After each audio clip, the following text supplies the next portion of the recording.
really interesting. Wow. Yeah, really interesting how he considered the fold so heavily because people just under bluff in these $400 tournaments. It's really, really interesting. Yeah, I mean, what are his bluffs? You know, like if we really think about it, like sure, ace high, like ace high has some showdown value if you had ace five, and when he raises the turn with maybe some backdoor diamond draw or something like that, he actually gets called. And on this kind of board, like what hands do you have that you're folding? And it's gonna have some misdraws and things too. So I think calling is the only option myself. Let's see if Boogaloo got away from it. Ooh, call is 6. So this is close between call. Really interesting. So call is 6, raise is 7,500 is 10 points. And I'm going to say he said that because this is a very bad player. And so he thinks the very bad player is going to stack off here with worse queens a lot. I'm going to guarantee that's what he's going to say. Very interesting, though. I thought call for sure was the right answer. I never am in this spot. I don't know. Interesting spot, too. I think this is a little bit of a lesson for everyone out there, too. A lot of times, the hands we want to flow with, like this one, are better as raises. So this kind of falls in that category. Yeah, and he was kind of an echo chamber for us there, saying, you know, we just get better hands to call and worse to fold. Yep. Like he's going to have some gut shots in his range. He's going to have spade draw. He's going to have king X. And we kind of know, I mean, we kind of identify kind of what cards are going to be bad for us on future streets, and we're aware how to proceed on those cards. Absolutely. So yeah, that's a very good point. You right. That was the best. You didn't say anything. You won. Just straight up. You won. I'm just spewing. All right, so ooh, look at this. You're not opening this. You just looked at this. You're not opening. Button cut off, hijack, low jack, under the gun one. You are right. Come on now. Okay. I am. So let's see if he. He's got to open it, or there wouldn't be a hand. It wouldn't I'm be a already quick. down on points. You're already down on points in real life. Now, obviously, you're gonna cheat, but I'm gonna evolve. you're gonna adapt, right? All right, let's play it. I'm going to cry if he says he's folding here. Like, if he's like, yeah, you should be folding this in this kind of tournament, and you were actually right. All right, cool.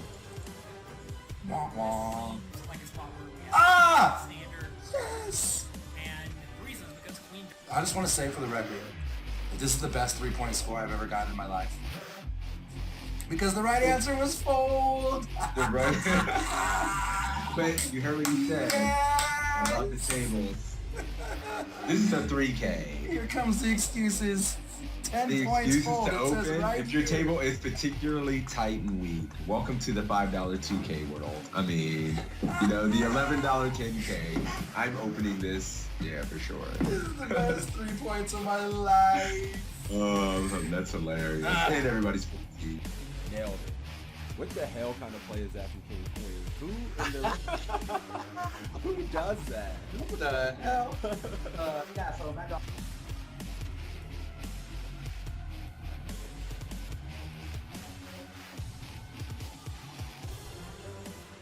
Jonathan Little's an absolute crusher, so it's nice to have him. Yeah, I agree, and I Just always love coaching. playing right after sessions like this because I feel like my brain's warmed up. I'm thinking through things, and so it's a good way to start your session for sure.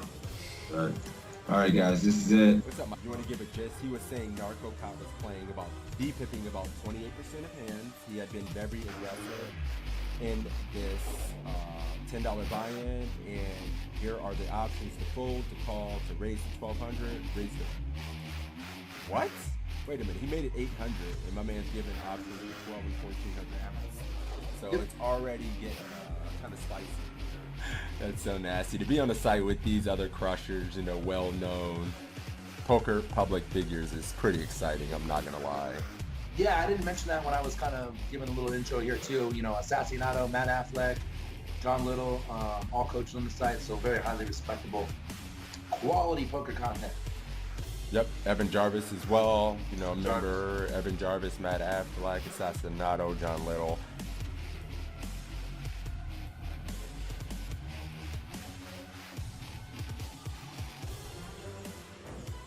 Yeah, so I guess that just makes sense. He just have the ace of clubs in his hand. That's interesting, though. I How thought many that was points you got? interesting. You didn't do that bad. 45. I like how you just pat me on the back. You didn't do that bad. Well, yeah, good job, buddy. Like, The back. I remember I got the higher score in the first one. So, you know, we're 1 for 1, buddy. I just want to know. Calling, guys. Let's see if we're good. Similar situation. That's pre-flop? I think pre. All right, guys, we're checking, I guess. Oh, for fuck's sake. One of the things I teach people when it comes to poker is when you can get to the turn, there's an opportunity. When you're facing a min raise or just a touch more than a min raise, and there's an ante in play, which is going to be the case in most tournaments, I think, going forward, you want to defend pretty wide. If your opponent's making a 2. All right, cool. You're going 1,400. I'm going 1,400, guys. I'm gonna go call with the arm and just see what happens. All right, and I would fold in game though, for the record, in case that's the winning end.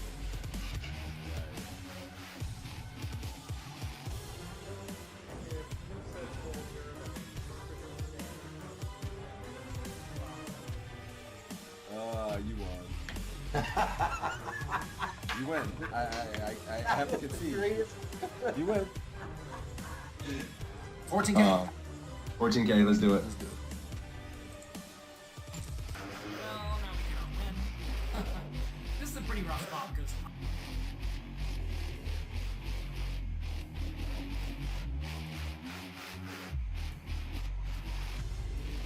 damn it. Mm-hmm. Where do you gonna get my chat? They like naughty things. They like just beer, alcohol, you know. All right, let's do I can do a $10 ACR giveaway. $10 ACR giveaway courtesy of my man Toe. For me beating that ass heads up in this. Sorry. No, I'm kidding. We'll do this. We'll have to do it at least once a week, man. And then, you know, we'll do it. We'll do it every week a couple times. So it's a tie. I guess we got to give out $10 to each other's communities. We'll just do our own $10 free roll for each. Or does that sound fair? Yes. You know what this means. You win. I give his chat $10. Take it. So that's cool Filthy because we have animal. 2 ties and then a win from you and a win from me. This is like the epic battle. It's perfect. It's great. Yeah, we're even Stevens. This is awesome. Take it. I love it. You know, Stop. We got a giveaway going. Let's run the giveaway for the $10 ACR winner. Closing the giveaway. Drawing the winner. My man Sebs are getting the $10 ACR giveaway for this one.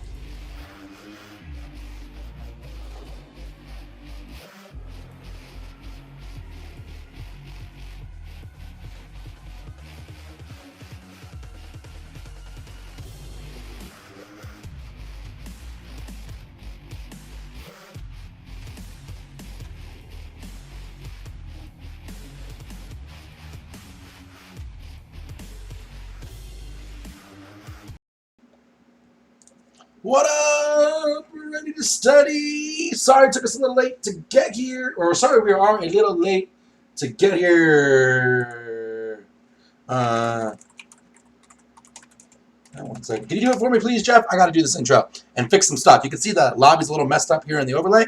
And that is because there was an update to the site. So they made it all look nice and fancy, but it killed my... my overlay. So let me fix this real quick while I talk. This is the PokerCoach.com study session stream. We do it every Saturday. Me and my main man, Crazy Sixes, who should be calling me any second. I think that's better. Is that better? Let me know if that's better. Anyways, call me any second here. This is your chance to be a chat pro. Yo, every Saturday we do this noon Eastern. Sometimes we have guests, sometimes we don't. This time we're kicking it old school, just me and Sixes. But we've had Matt Affleck, we've had Evan Jarvis a couple times. We had Snoston lost. We got Bet on Drew. Uh-oh, here he comes. Yo. what's up, buddy? Did I call you too early? Because I misclicked my stream deck and started early. So, So you're here. so I was just here. It was only a couple seconds early. All I was Oh, going okay. over how the site updated, so it screwed my overlay up. Did it screw your overlay up? No, mine is fine. Really? If you Look. look at your quizzes, it doesn't look all weird because you're Oh, I just haven't looking. got there yet. Let me Yeah, see. check it out. So I was fixing Oh, that and wow. scrambling, and then I was hanging out with Mrs. Toe, sitting around in my drawers watching TV. I don't know if you watch 60 Days In. You know that show? No, I Oh, don't watch they TV. take random people and they stick them in jail for 60 days, and you see who Oof. survives. And I love that damn show. So Some people can tap out. What's the prize? yeah, you can tap out. No, they actually just make the jail better. So they get put in as plants, and they try and like see what's going on, what's wrong, and at the end they tell the warden, and he hopefully makes the jail better. So they get put in the shittiest jails in America, and so like yeah, man, it's pretty For awesome. what? Why? What would you get up? You'd have to give me like 20. I mean, Oh, that's because you're a sane. 50K. That's because you're a Something sane crazy. person. But the last guy went in like he at his real job. He's a fucking correctionals officer at a different prison. And dude, this guy gets put in there. He builds a store. He keeps gathering shanks and drugs and handing them to the TV crew when they're not looking. Like it was awesome. That's crazy. I might have to check that out. That sounds So, anyways, that's interesting. what I was doing. And then I looked up and I was like, "Oh Jesus, it's 11:55. Like I should probably put some pants on and go to work." Yeah. So, anyways, that's what I was doing. No, that's cool. That's cool. Sounds like fun. Anyways, here's the spiel. This is the study session stream. We definitely study more poker than jailhouse rules and etiquette. Using pokercoach.com, content, exclamation point PC in my chat, exclamation point PC in Crazy Six's chat. I was telling people we're kicking it old school. It's just you and me today. And but we do have guests lined up for next week and the week after. Are we hitting a spoiler or are we saving that till tomorrow?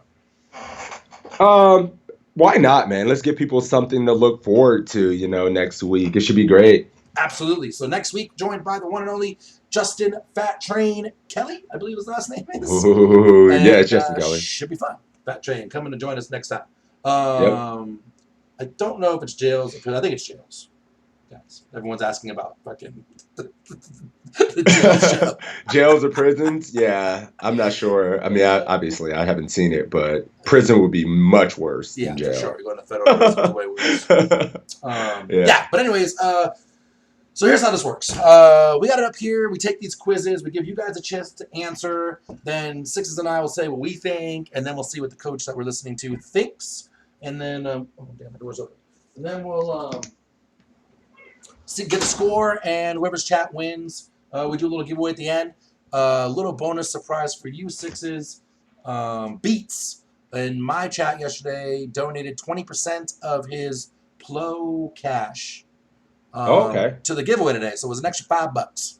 Oh, man, that's awesome. Thanks, Beats. Really appreciate that. That's very generous to the community, poker coaching community, and we appreciate that, dude. That's sick. He said he wouldn't have won it without us, even though it was Plo.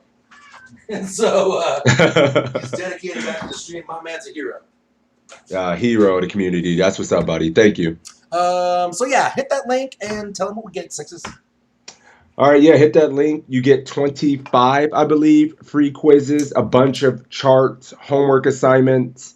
I'm not sure if you get any of the free webinars, but you at least get notified when some of those are available, and some of those go up on YouTube. So you get all those. You get access to what else we got? Staking opportunities as well. They were staking for some live events where some people had some runs of success. So those opportunities are available. And one of the ways they judge those are people who, take the quizzes or are active in the community. So yeah, guys, check that stuff out. And yeah, you ready to get into it? Did I miss anything? I'm sure I missed a shitload. Nah, man, sounded good to me. The one thing I was going to say is I went to Jonathan Little had an amazing webinar this week where he got second in a 215 on ACR. So for the majority of you guys out there, like super like relevant tournament, to right? you. Yeah. And at the 215 level, super relevant to me and Sixes too. That one was phenomenal. And then Matt Affleck did one where he had tricky spots and he showed how he studies alone and how he uses PIO. Is it PIO or PO? He says PO. No, I'm. It's kind of like it's like penalized and penalized. But Right.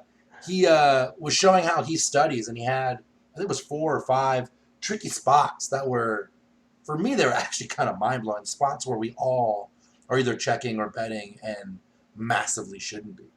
So it was a really good one. So the webinars are phenomenal. And again, you get one-on-one time with these hosts, and I've probably been to 10 or 15 of them, and they're never like just the coach sitting here jabbering at you, right? Like it's completely interactive. You get to have one-on-one and ask all the questions you want of Matt Affleck directly.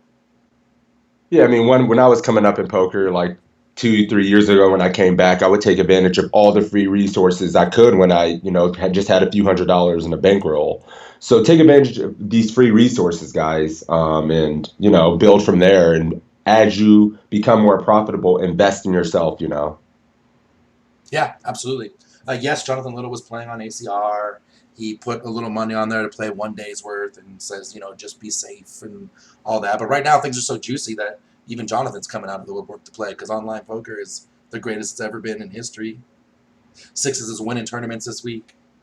Oh, you're losing your mind. Toes winning his I've won like every tournament in the last 2 days. Good times, man. I love Heaters. Heaters is so much fun. Absolutely. All right, maybe we should study. Let's do it. All right. I'll pick a quiz. Sounds good. Well, right away I see we have another Lexi one, and we just don't take a lot of her, and she's different than everybody else. Uh-oh. Is Faraz out there? 834. Nope. 834. Look, damn, they added a lot. Holy. Yeah, it looks different, right? Actually, yeah, it does. It looks much cleaner. Yeah. Hey, what's up, Noisy Mind? Good morning. Yeah, let's do it. This, we got to go right to it and then just get teased right off the bat, All right, let me switch over here. Does this look jacked up?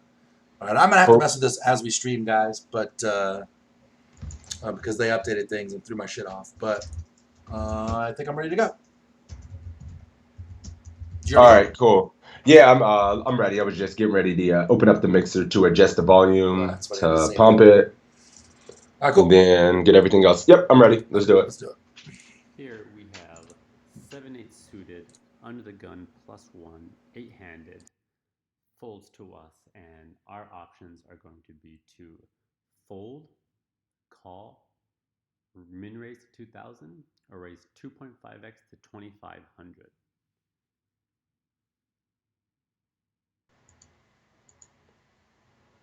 Damn you, Faraz Jaka, and your pleasantly soft voice. This is a 2.5K. I think this looks cleaner. I like the look. It looks much cleaner. I like the look too. I got to fix the whole setup here for me, but yeah, it does look much better. Yep. All right, cool. So here we are, 7-8 suited, relatively early. What are we doing, guys? What are we doing? It does look good, right, Dad? Drinks of the month following, background manager because 1-2 is juicy. Uh-oh. Oh, he said he didn't hear anything. Oh, noes. It was very low. Basically, I should have muted. In early position and it folded the one spot to us. What do you do? Yeah, he didn't have much to say context-wise regarding the table or anything like that. I'll adjust the sound for the next portion of the quiz. But let's just focus on having 7-8 here suited with 31 big blinds. What are you guys doing? Peanuts raising to 2K? 31 big. Okay. Jeff Gem going 2,500. Homies Nuts 2.5. Reddit says fold to the active 3-betting table. Open if it's 2.5. It's a passive table. Marlin fold. Joe's 2.5. Show says fold. Mendo says 2.5. Jellyfish says if I'm on the table 2.5. 2K Journey. If it's a crazy spazzy table, it's folding. I mean, everybody's going. Most are going 2.5. No limps. There's a couple of 2 and no limps. It's interesting because if we have a limping strategy that we can balance, I mean, this table and this hand wouldn't be terrible to do so. Agreed. I would go 2K for the most part because I think people play worse versus rages, but I think if we have a limping strategy, we can certainly limp if we can balance our limping range. Which we would be able to if we studied, at the highest levels, we'd be able to have a limping range here. You're Ryan. Yeah, I mean, yeah, exactly. You're good as Ryan or something like that. You That guy's definitely got a limp. limping strategy. Uses a random number generator. Sometimes limps it's king. Yeah, I I seen mean, him I do would it. love to. I would love to have a limping strategy here and be more diverse in my game, but I don't study the spot enough. But that's something we'll get to. But I would just raise. I actually think this is interesting. I think um 7-8 suited is close. Usually I'm always opening 8-9 suited here. So this is right below my normal opening range, which is one tick below, which is generally what sixes yells at me Teach. about, being just one tick looser and one position over. So that's Always. kind of where I'm at here. If this is live, I'm probably not going to min. I would probably go like 2200. True. Online, I'm minning 100% because it's better. So yeah, I would go min. If we were deep, guys, like all the guys that went 2.5, like I think that's a good size when you're 100 bigs deep, 80 bigs deep, 70 bigs deep. As we get shorter stacked, our bet sizes should be smaller, especially because like if we look at the effective stacks, they're all kind of relatively similar ranges with one big stack, and so your min raise will be just as effective. When we're 200 bigs deep, 100 bigs deep, your min raise isn't as effective. And also, we want to build pots. Remember that too. You know. Yeah. And someone says if we limp, you all just a large re-raise, what we call it just depends on the size, the player, where it comes from, whatnot, I think you in my call like opinion. 3x, right? And if it goes 4 or Yeah, something 5x, like you probably that, fold. like 4.5x or something like that. I think we do just fold. So yeah, but I am going to raise 2K for me. I ain't gonna lie, I'm gonna fold this in game, but I feel like min raising is fine. All right, let's do it.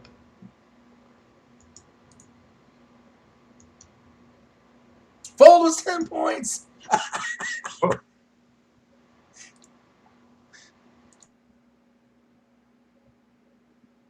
The most likely play you should be making here is simply to open fold.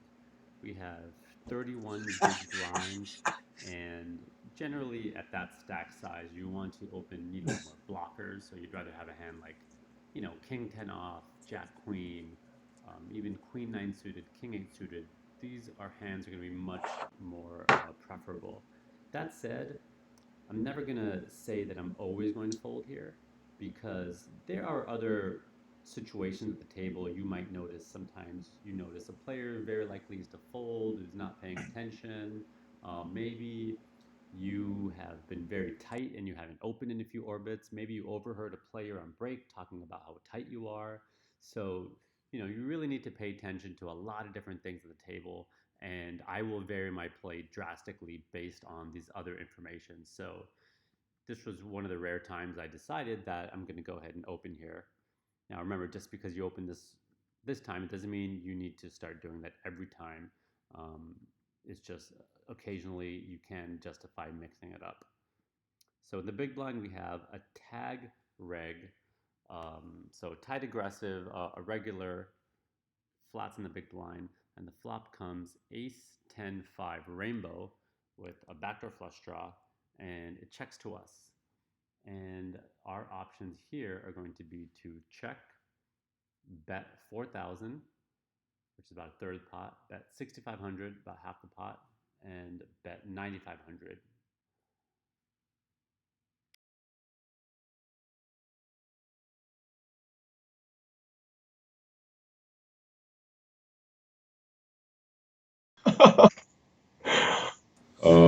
I'm having problems sixes. You good? Yeah, I mean, we were drinking bourbon last night. I was in my drawers 5 minutes Celebrating. ago. Like I'm forgetting You're that. living a good life, man. I'm It's all forgetting. good. I'm winning all the monies. I'm forgetting to unmute things. Fold was the right answer, so I'm just gonna do what Yeah. I'm gonna do because I'm winning all the monies right now, and so I'm not. I'm not gonna change a I'm not damn gonna change thing. now. Damn you, Faraz Jaka. Oh, can't Yeah, see the options. Sorry. I do agree with him. And this is a 3.5K, and it's not a hand we certainly would just have 100% opening range with. But if you've been kind of tight, like he said, have a good image. Feel like you can play well enough post slot versus button and big blind. I don't hate it. Yeah, I don't hate it either. So there's the pot's 5,500, and these are big ass bets. I mean, he said 4K was a third. Am I missing something? I think the size is 5,500. wrong. D Trip with the 10-point bucket because he said fold. Good job, buddy. Yeah, I said I would fold in game, and then min raised it, and I hated myself. Those are big bets, and I wonder if they're correct, or we're going to get a little whammy because the site was under maintenance and they're messing with things. Because I would not bet any of these sizes. I would 100% C bet against the big blind defend range because those are the guys that are going to defend, like the queen 8 Jack suiteds 6. and the stuff like that we can get the fold. Jack 9 suited and things like that. Right. But I would bet like 30%. Just to set up like more double barrels and things like that, and their range that is just folding is just have a lot of junk that needs to fold that can't continue. We have so many strong ace X.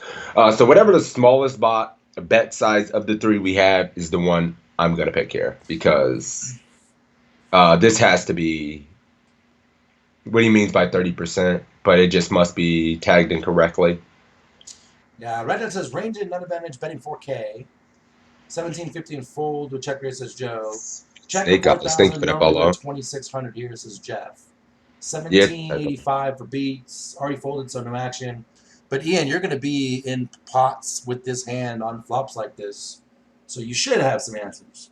Jellyfish is checking. So kind of like what Six had said here, like I'm going to bet small. 1650 is what I would bet. And the reason why I'm going to bet so small is because I'm just trying to get all of his air that still beats us to fold, and nothing else is folding. So we can go as cheap as possible, which I think is about 1650 myself, and then just get folds, from all of his queen high, jack high that's not connected, king high that's not connected. I mean, shit, 9 high and 10 high that's not connected. Yeah, I mean, sometimes 1, 2, 3 on certain runouts because our hand becomes irrelevant in our range of some of the strongest hands +1 off this SPR. I mean, off this stack side. All this, he just has some single pair aces. We put the heat on it, but trying to make somebody fold an ace is always tough. But you're never, and you're certainly not on this stream. No, you can't say never. I'll tell you that now. You're gonna have to go barrel. Yeah, we've seen hand histories where people are just folding aces to triples. Sure, but is this the board you want to triple 7 suited with? Yeah, dude. I mean, if it runs out, hold on. A king. Yeah, if it turns a king, I'm going. But yeah, I'm just gonna click 4K. I'm gonna click 4K too because I think it's jacked up. But what would you bet normally? 30%? Yeah, about there. Yeah, something like that. This stacked up. Cool. All right. What? I think they're jacked up. So this is actually a spot I really like taking the big sizing and going 9,500 here. Nope, he actually said 9,500. There's a couple of reasons for that. So when we are under the gun, our opening range is so tight relative to the big blind, and it just smacks this type of board right in the face. We just have so many sets, 2 pair, ace with really strong kickers, whereas our opponent is just going to have significantly weaker range, even with his continuing hands. So I actually want to go this size with, even my ace king, my ace queen, my ace jack, even hands like ace 9 and ace 8 you can go this size with. So the benefits here, when we have a hand like 7-8 suited is by going the big size, you can knock out some hands like king jack off, king queen off, maybe even jack queen with a backdoor flush draw might fold. They should continue, but that's one thing for you to kind of gauge. Is this a player that's going to overfold or overcall, versus big bet? So another thing this big bet also accomplishes is they should be folding their 10s and their 5s with no backdoor flush draw. So hands like 10-7 hearts, even just 10 jack offsuit, they should be throwing away those hands when you go this size. So you need to kind of ask yourself, is this the type of player that's going to be overly sticky and, is loose aggressive, always trying to outplay you, always trying to hero call? Then I probably will exploitatively go this size and have ace king, ace queen, ace 9, ace 8. and I won't go this size with the bluff. I'll stick to the 1/3 size when I have a hand like this. So 1/3 is perfectly acceptable here, but I really like the bigger size here. And again, depending on your opponent, you might lean towards the smaller size or bigger size, and exploitively just bias towards value or bluff with those sizes. So our opponent calls, and we turn an open-ended draw. So we have about 19.5k behind, and it's 24k in the pot. So our options here are going to be simple. It's either check or shove all in. What's up with your boy? Dude, we're just 2x pot almost. What's on with the your boy, flop. Rod Chuck? Somebody said this quiz must be from 2005. I mean, I almost lost it, dude. What is going on? I don't know. I mean, 2x potting versus the widest defending ranges in the world when we don't need to risk that much to accomplish the same thing a lot. I don't know. I clicked 4 thinking it was a typo in the bet sizes. Me and no, too, and it's he not. repeated. He's like, no, I'm betting 9,500, leaving myself 19 picks. Wait, what? I mean, can't argue, but I'm not a fan of the. I can argue. But it also goes to show you that it's a stylistic difference, right? And this is definitely different than what a lot of the other guys we work with and talk to. But I don't understand, like, why would we do that with Ace King on this flop when they're just defending like 8-9 if we have Ace King or just complete dog shit, and we lose we're losing 5x and might call for 1650 or 10x, at that point as well. Ishflop says, that's why I check. Most turns we pick up equity. If he bets, we raise. We shock him on the river. The problem there is that, we could just bet small here and take it down in both. I'm speaking for sixes, but it sounds like we agree that, we just take it down a ton and win with 8 high and not have to fucking get crazy. And there's a ton of bad turn cards, man. A 9 is okay, right? A jack, a queen, a king, not great. So, there's a lot of bad cards. I mean, let's just see a defending range, right? Just look at a defending range for when he min raise, and then we're going to overbet to that on the board we have such a range advantage on. Mm-hmm. I mean, I have to pull this up because... Orange says, so we say Faraz likes to machine gun it. I would say this is a bazooka bet more than a machine gun bet. That was a giant bet. Yeah, it's massive, dude. And it's cool to be aggro, Ian. We both said that we were betting. It was just the size that was kind of shook. I don't think you need to bet that big to get what you want accomplished. Now, do you get a 10 to fold? Sure. You get a 10 to fold. He says he gets an ace to fold. I think it's I guess if you go twice pot, you get an aces to fold. Dude, I'm putting together we're not getting an ace range. to fold. Oh, he said, oh yeah, watch this. I mean, this might be even a little tight, right? I'm not even just... But if somebody's defending this, right? Yeah, let me come over to your stream so people can see. I mean, this isn't even... I just kind of just threw this together quick and did some 3-bets. Obviously, people are going to be 3-betting a little bit more than this. Because I want people to see what you're doing. I mean, maybe people are defending that, and they might be folding this shit. So he's defending this, and we're overbetting with our range versus that. I don't know, man. Online game today, people are defending this loose, even off a 30 or 30 big blind open about this. And then obviously they're still 3-betting some of this, I'm having issues. So that's the defend range is what he was saying, guys. Over on 6. Bring that back up for a second, sixes. Yeah. So this is the defend range from the big blind versus we min raised it, right? I mean, you could even, some people are even defending wider than this. Some people are just never folding King X. Sure. Or so for one blind, they're going to defend a ton of this, right? Yeah. This guy's a tag, so when maybe some of the weaker kings and queens aren't in there. Yeah, maybe it is. But if you look at this range, Like, look at all the hands that just fold. Versus a min raise. Look at all the Yeah. hands that just fold, and a lot of them. He's defending his entire suited range, I would say. Yeah, and a lot of them just folded his bet and still have his beat. All the Queen X, the Jack X, the 10X, not the 10X, but the Queen X, the Jack X, the King X, all that just folds. 9X just folds. I don't know why I just wouldn't want to versus this range need the 2x pot on this board. But maybe he's just trying to condense his range so much. Like when we overbet here, I mean, what does he have? Like this shit? I mean, and some ace, all of his ace X, and He continues then with some his two Ace pairs. X, and he Like, continues with his Ace X. I mean, and yeah, I mean, fives are in there. You I know, mean, what would fives you? are I mean, in a flat. weird scenario, I know there was not a 3-bet pot, but I guess if it was a 3-bet pot, it'd be different. Because like, if he had like pocket jacks here and flatted jacks, what do you do to the twice pot bet on that flop? You just throw away jacks. I mean, you got to assume that your opponent or villain would be shoving a lot on future streets. It's pretty optimistic to think we can call overbet, check turn, and check river. In some instances, it might freeze him up, but maybe he's just doing that with like kings or queens or something, or some hands that beat us, and ace, any ace X. So I'd probably just have to fold because we got two streets out of position to worry about that. Agreed. Agreed.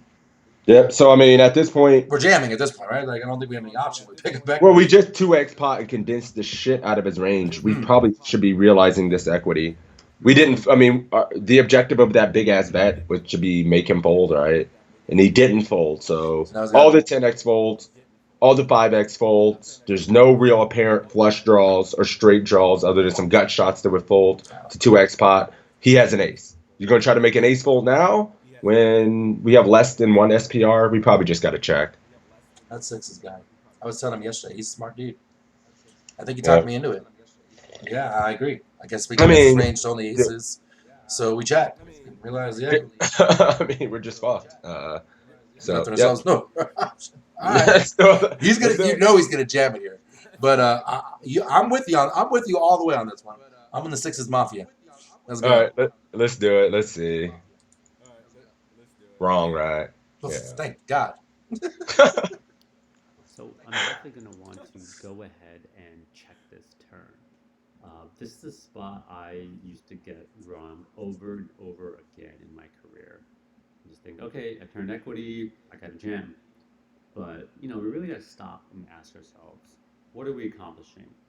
It's pretty unlikely an ace is going to fold, especially with, a flush draw out there. Now there is the straight draw. So it's not likely we're going to get an ace to fold. We can probably get a 5 with a backdoor flush draw to fold. Maybe they call the flop with, king 5 of spades, 5-7 of diamonds, all sorts of, 5x backdoors. But again, against those hands, we actually have a lot of equity here. Because a 7 is good, an 8 is good, a 4 is good, a 9 is good. So we really can be satisfied just checking back and realizing our equity against a hand like that. And also because our sizing was big on the flop, that also is going to get rid of a lot of their 10x's. So the main point of this hand is really to start to understand how, we always want to have a small sizing and a big sizing on the flop. And once we figure out, what the big sizing is doing versus what the small sizing, we also need to understand how that adjusts our opponent's range.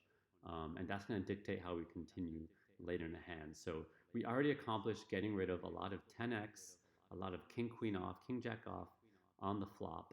That means now the opponent's range is going to be much stronger because they called a big bet on the flop.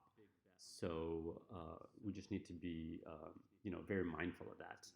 And so I really like a check here. So we're going to go ahead and check back. River comes a 2. Opponent checks to us again. And our options are going to be the same here to either check back and give up or shove all in.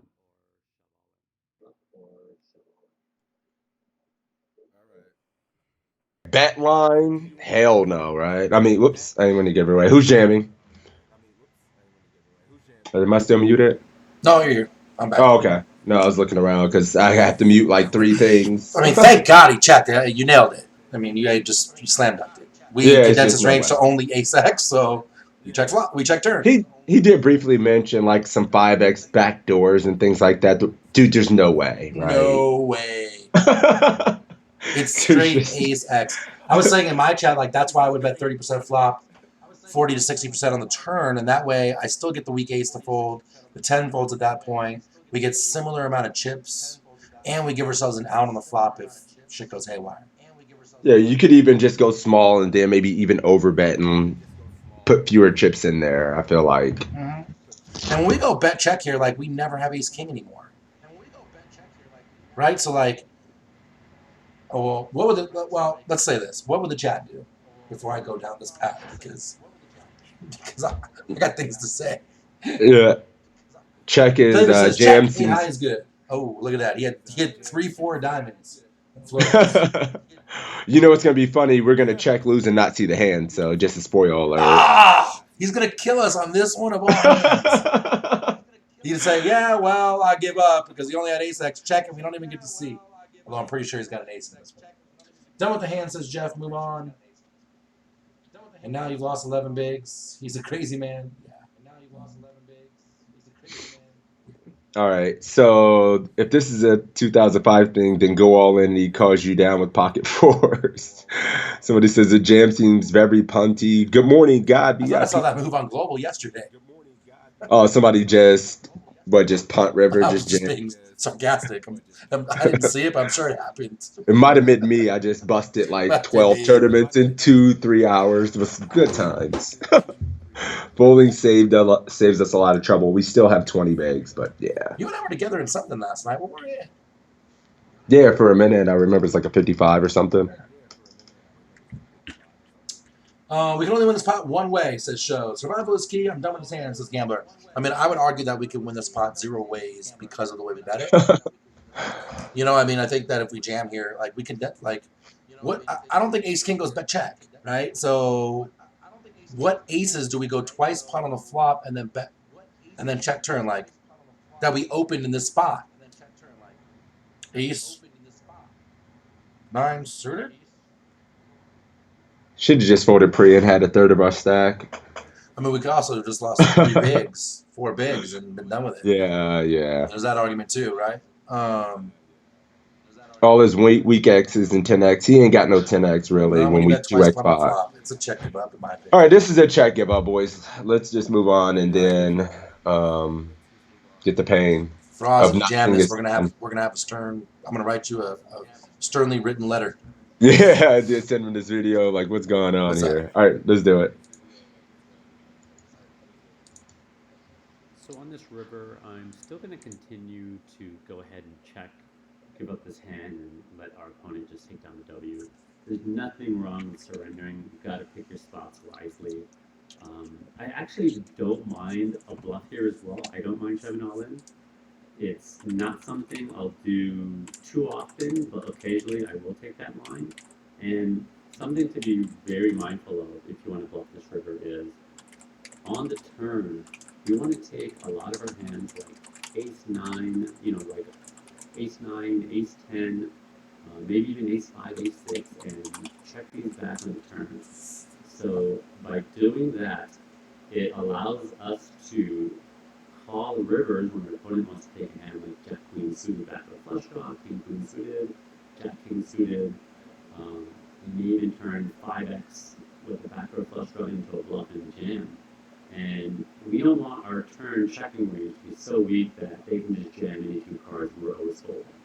So, that ace 10 is a great hand to check the turn with because of how protected it is. And then, our other ace X's that aren't out as strong, ace 9, ace, ace 7, ace 4 suited, ace 3 suited, ace 2 suited. We can check all those back on the turn as well. And some of those are mixes. So that way we do have some hands that we'll check the turn back and we actually would bet this river. So it's really up to you to ask yourself, does my opponent know my balance? Does he think I'm capable of checking back those hands? And that's not always so clear. So, you know, in these types of spots, I'm just kind of asking myself, is this player disciplined enough to fold? Um, and yeah, and I'm making a decision off that. But I'd say I'm probably checking back here, you know, about 80, 85% of the time. Occasionally I go for the bluff. Um, and if I am going to go for the bluff, it's going to be against a player that I think really respects me, really respects my ability to balance my checking range, that knows I'm kind of tricky and I'm going to mix it up. So, and if I'm not sure about that, I'm going to play that safe and I'm going to check.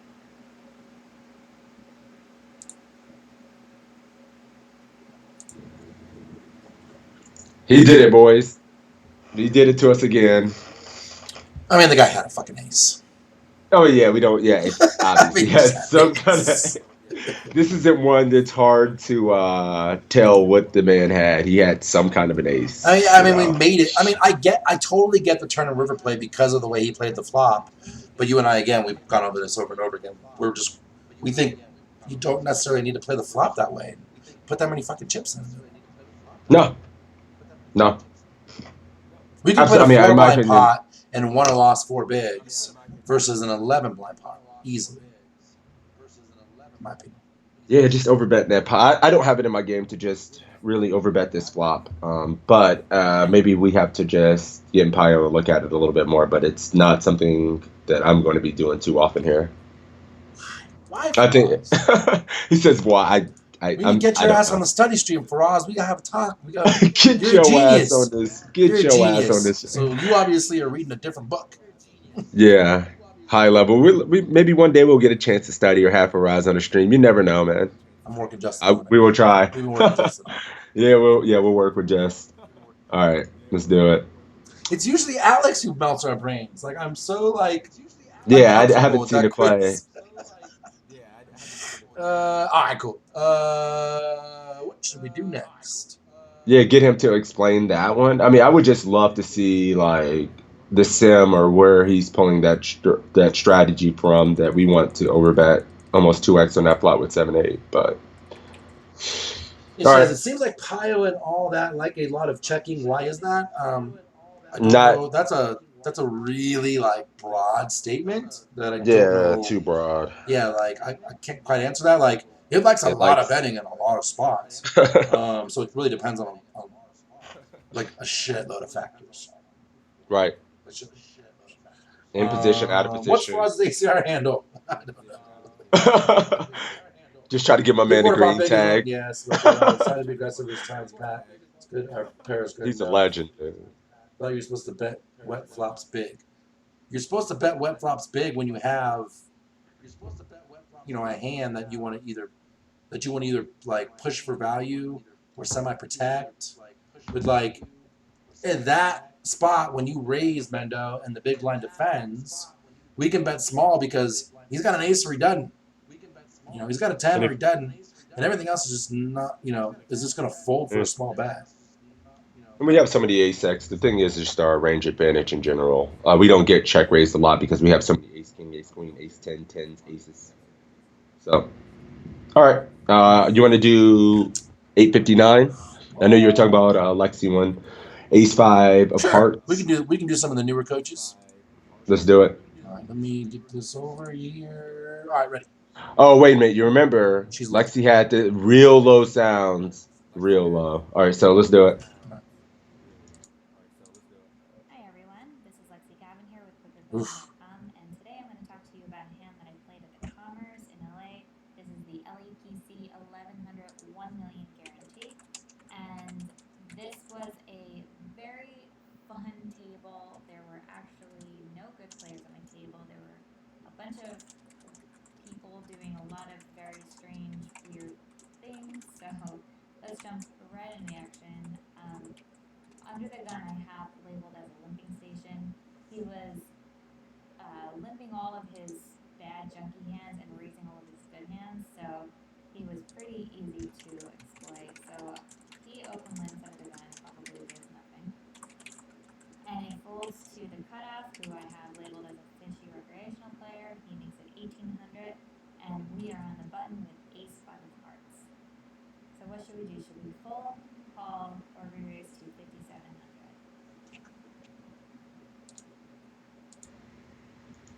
But I couldn't even hear that in here. Did you guys hear that okay? I mean, I muted my I couldn't even hear it with OBS. my speakers And pumped all the way. Somebody in my chat. Rad Dad said if you get noise canceling headsets, it's better. But I couldn't really hear it all. Piss. I did one time. I muted everything as well, man. yeah, like, I What's up? could barely hear it in here. So what you said was this was a Fishy Rec player who was limping all of their weak hands and raising all of their strong hands. Yep. And she said this player behind just was a basic Fishy Rec. She didn't really get too much description of how else he plays. She said this table was super soft. No real players here, and there are a lot of weird sporadic play. So is our line going to be play small SPRs, call here in position, or raise 250 big blinds deep, start isolating the isolator?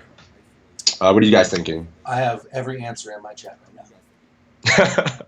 Yeah, I see a call. I see a raise to 57. You see a fold out there? No way. One fold.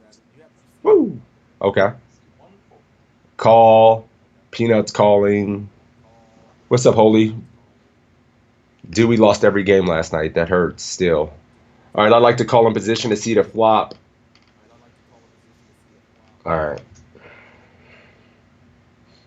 I'm just waiting, letting a couple other people. I'm kind of curious how people kind of want to approach this pot. BQ likes to call. Peanuts calling as well. Okay. Yeah, I see calls, a bunch of bets. Raised knowing under gun is over limping and cut off is fishy. There's always another hand if you fold. Yeah, but you can't win the tournament if you fold all the hands, Porter. This hand's just too good. Like I'm never folding this hand. Not ever. No, not Now, when we're 250 sometimes I BBs will deep. call with this hand, and sometimes I'm gonna raise with this hand. One knows. Right now, I'm conflicted on whether or not I'm going to raise or call. Yeah. I mean, because it's a legitimate thought to just keep in and play pots multi-way versus these weak players. But 250 BBs deep, I'm ready to dance. I'm raising. Yeah, But I think I call a lot, but the voice in my head is saying raise. yeah, Because this is one of our better bluff combos, right? Because we block the top, it flops pretty well, we get straight flush draws. Yeah, we need to three bet this on the button. It's just a very good hand to mix in from our strong linear range. We're blocking some ace X. We don't need to let the station in with this wide ass range 9-6 off, 8-9 off bullshit like that. This ISO's pretty small. We're 250 big blinds deep. I'm raising. Let's do it. 3.25. Ace 5 should be good multi-way, especially in position it is. But if we can isolate and get with the Fishy Rec player and get a big pot when he overplays some sort of single paired hand or worse draws, that's a great situation, right? I am conflicted. Yeah, if we're not using this in our three bet bluff range, I mean, is our range becoming too tight if we're not mixing this in sometimes? And this is like ideal 250 big blinds deep versus some stations. I agree. I don't have, if this isn't in my bluff range, I don't have enough bluffs. Okay, sixes. We're raise. All right, let's do it. Bang. So I gave folding a score of 0. I don't like folding this hand. It's a nice suited ace. Has straight possibilities. We're in position. We need to have a very big edge on everybody here. And we're super deep. We have 250 big blinds here. We were just kind of steamrolling the table. So I gave calling a score of 7. Calling is okay, especially because the players behind are pretty fishy, so we kind of want them in the pot. But I think raising to 5,700 to isolate this fishy red player is the way to go. Our ace has good removal, and the ace 5 of hearts has decent playability as well. So that's what we do. We get folds from everyone, cut off calls. The flop is 7 of hearts, 5 of diamonds, deuce of clubs. Cut off checks. What should we do? Should we check? Bet 4,800 or bet 8,500?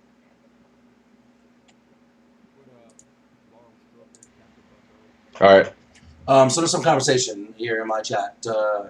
Jellyfish guys agrees we have position, so flattening is better. If he's only raising his strong hands and mostly has pair, better pair. So I think there's a little misconception there. The limping station guy was limping all his junk and raising all his good stuff. The fishy wreck player was likely exploiting the guy who's limping, who's obviously playing his hand face out.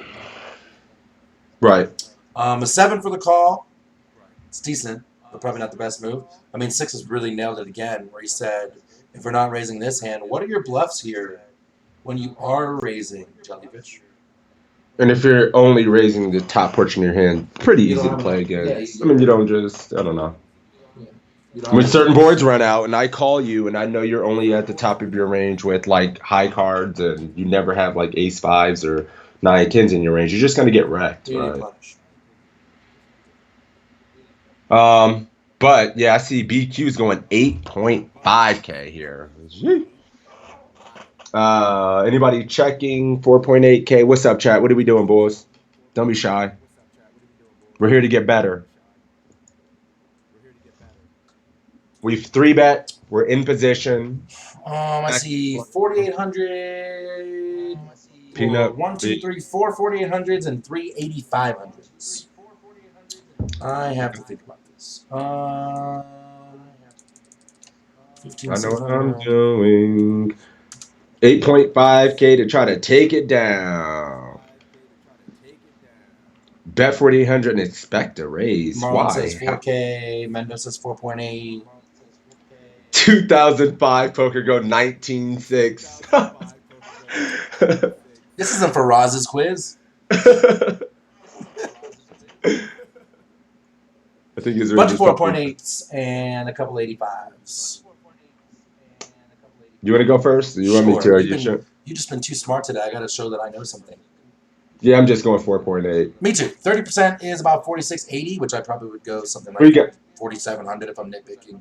But like, this is pretty similar to what we were talking about before, where if we had the best hand here a lot. Our hand does need protection. Every turn's going to be bad, so we definitely need to bet here. We can get. Well, I don't know if we get value from worse though. Do we?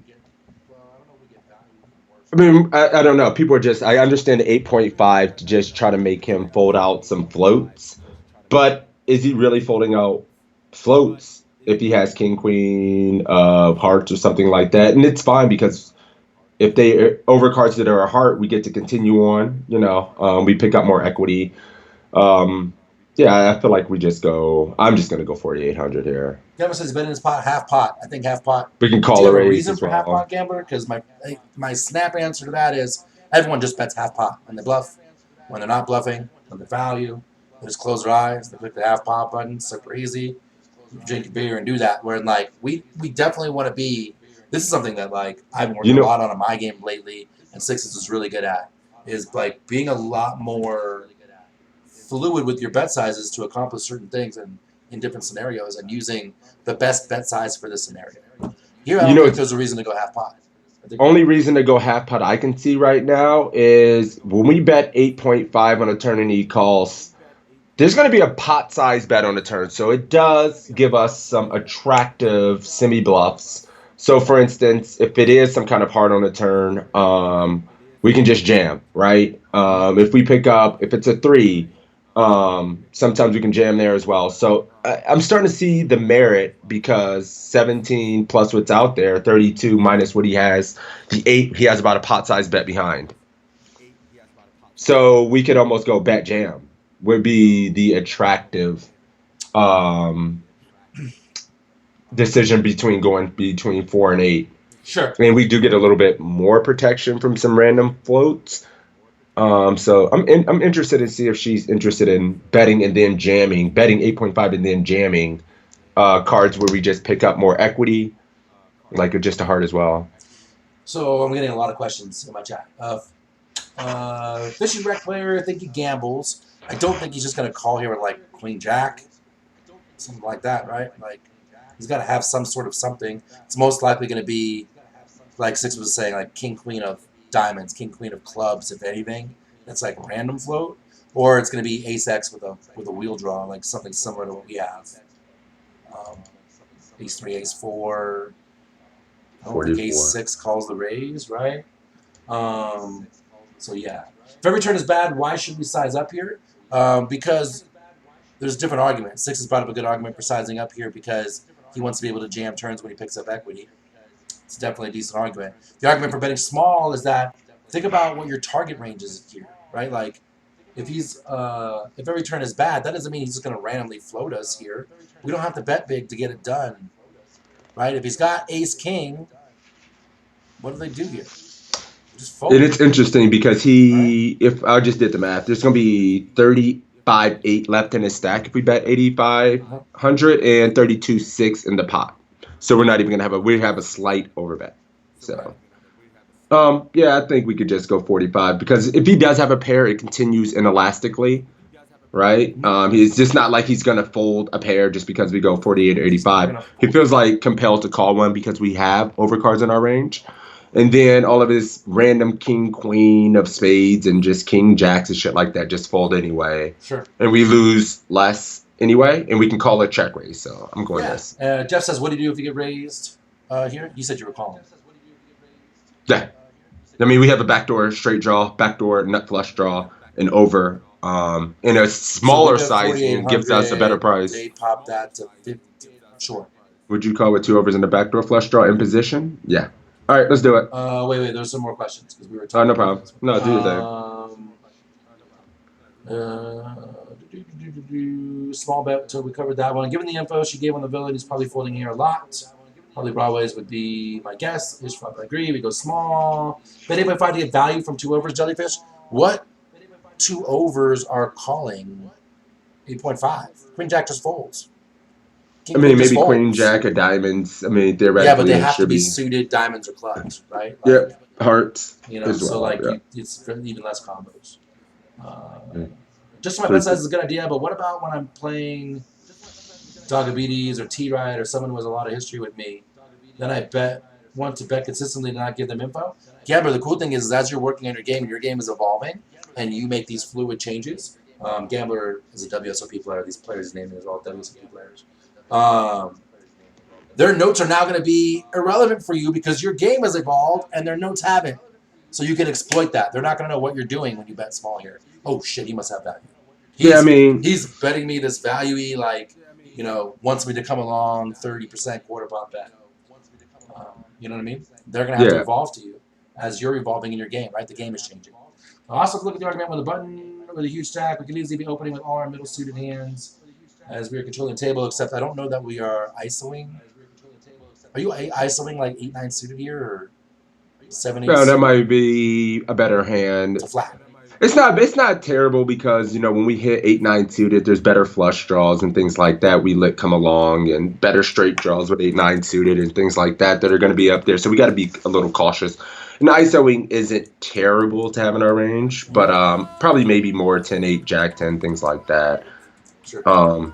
In this spot, it's not like we see bet here and get check raised because we just have aces, kings, queens that we raise here with. And even some of eights really going to check raise, go broke versus when we have overpair in our range.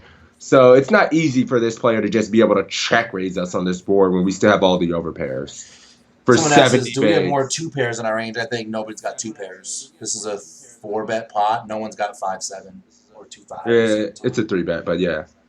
No, there was 3-bet, right? There's 11. Yep. Right. All right. Small bet here. We are trying to get overcards that whiff to fold. Yes. All right. You ready? Yeah. All right, cool.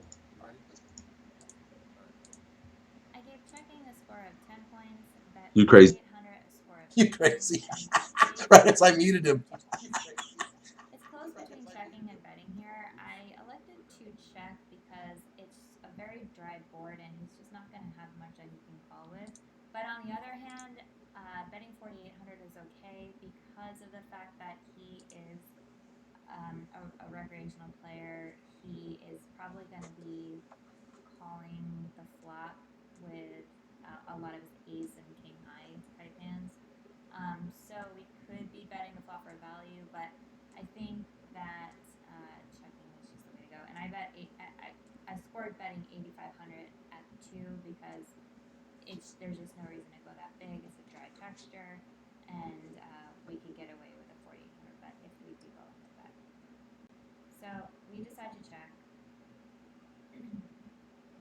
And the turn is a 7 of diamonds. Cutoff checks. What should we do? Should we check, bet 4,500, or bet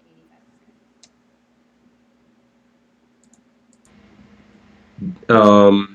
Check is an okay option here, right? I don't think check is terrible. I would bet. Betting was 8, checking was 10.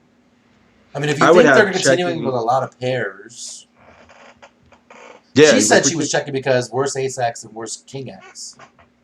But like, we don't want king X to catch up. Right? It's gonna be like king queen. I mean, Suited. if we think they're floating, and if we think they have pairs, it's kind of nice because we get to.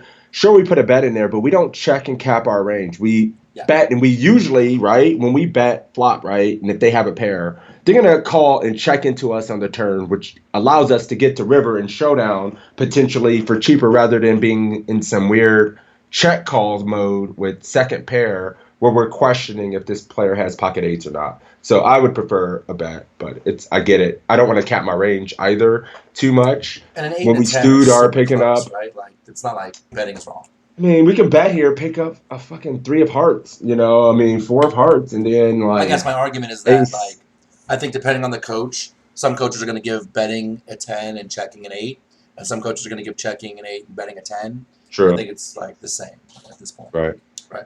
Hey, Paige But not with the betting prime big, guys. time. Not Thank betting you, big. buddy. It's also, What's up, John Paul? What's up, Han? Gambling Global now too. Oh, streets got tougher, huh? There you go. Now we go for these milk that cow. He says. What do we like here, boys? From blasting with girls. Faraz to knitting with Lexi. That's funny, Beats. Jack Rack never checking. Luke 6 is bet for info. I don't think it's bet for info. I think it's bet for value and protection. So, bet for info isn't really a. Do you ever bet for info? I mean, it always comes down. I don't know I guess if every info. bet is for info on some level. You know what I mean? Yeah, protection value. Yeah, I mean, obviously, I bet a lot. So yeah, I think. Betting for value and protection is what I would say. Just betting for info doesn't seem like something I ever say. I'm going to bet to find out where I'm at. No. Protection, I'm bluffing right now value. because of their range is XYZ, or I'm valuing right now because their range is XYZ. Cha says 4.5 gives him great odds to call with anything. Am I wrong? I mean, if you're thinking in the context of anything in regards to hands we get value from, maybe it increases our value range, right? It's a good thing if he's calling much wider and it's more hands we get called by. 8.5. I'm kind of torn here. I kind of am leaning towards 8.5 on the turn, get our one street since we're going to go 8.5 and check. Or go 4.5 and end up checking a lot. I'm kind of torn here between sizes, to be honest with you. You know, I don't want to go a quarter pot on the turn. Hang on, I'm doing some math here real quick. 8,500 divided by 5,600. So 54% pot. Yeah. So it's funny. Like on this flop, when I bet, I always bet small. But if I check and they check twice, now I'm gonna bet big. Yeah, I kind of want to go bigger here, like get our one street, bigger street, and check back. I don't think we get check raised. Like you said, right? Like, Twice. We're not getting raised here. Like we should almost never get raised here. And if I get raised here, I'm always calling now. Like what the fuck? What checks twice and then check raise? That doesn't make any sense. No, not at all. Yeah, I would tend to go 85 and then check a lot because I can't see myself getting two streets and going bet, and we can't determine which rivers too often are going to be good for us. It's going to be hard to have like clarity in the hand. So I'm going to bet big one, like 8,500 now and check rivers. Rajat says bet small to get value from ace high. I don't think you can bet small if we do give them a good price to call. I mean, I'm not really giving them I don't care about giving them a good price to call when I have Everybody's saying check in my hand here, chat. like so often, right? But it still does need protection, right? 4.5. And I think when they check twice, they now have no pairs. So the hands that are continuing are draws. It's the only thing left, right? I mean, he can just check back some under pairs twice. I mean, he wouldn't necessarily stab fours, sixes. Yeah, but those are probably going to call one big fat bet here because it looks bluffy, especially when she checked flop. Good. Now the 7 pairs and we're betting big, like 4s are calling, 6s are calling. We can get more value. We bet big. We bet big. We bet. I just talked about Or a massive slow play. Now we're just scared of. We're talking monsters under the bed type shit. Like, yeah, I can't. We can't. It would be such a low frequency line for him to like slow play a boat or something like that. We can't just have that. We can't really put too much weight of that into his range. Only being aware that it might be possible, just because it exists, you know. But Mr. Norman says, sometimes I do bet small on the flop to get him a check on turn so I can get to the river card. Then I check call if I have a better hand. There's definitely some logic to that in certain scenarios. he might call a big bet with King Queen or King Jack. What world are we living in? Nobody does that for me. Everybody just would fold. King Queen on the turn here. Oof. Maybe and if they're gonna call King Queen for 8,500 here, fuck yeah, I'm fist pumping, doing the happy dance. So what was your check winning? For me, it was a few checks and 4.5, and then we finally got 7 lead Chief to agree and Cha to agree with 8.5K for me. I think I like 8.5. Yeah, let's see what Lexi thinks. Maybe she didn't like 8.5 on the flop. Let's see if she likes it on the turn. My logic would be we're getting our street of value here and checking back a lot of rivers. But it's interesting to say if we're bluff catching D-Trip because we're also allowing him to realize equity in some situations where a king, a queen, a jack, a 10, a 9. We don't know where these cards really fall into his range since he's capped but wide. And we don't know what river cards are going to be bad for us. Plus, if he has a pair or something like that, we get value now and we can check back. And if he has better, we just get to showdown and lose less and not have to call a big bet. So I'm going to go 8.5. Let's do it. Okay. A 2!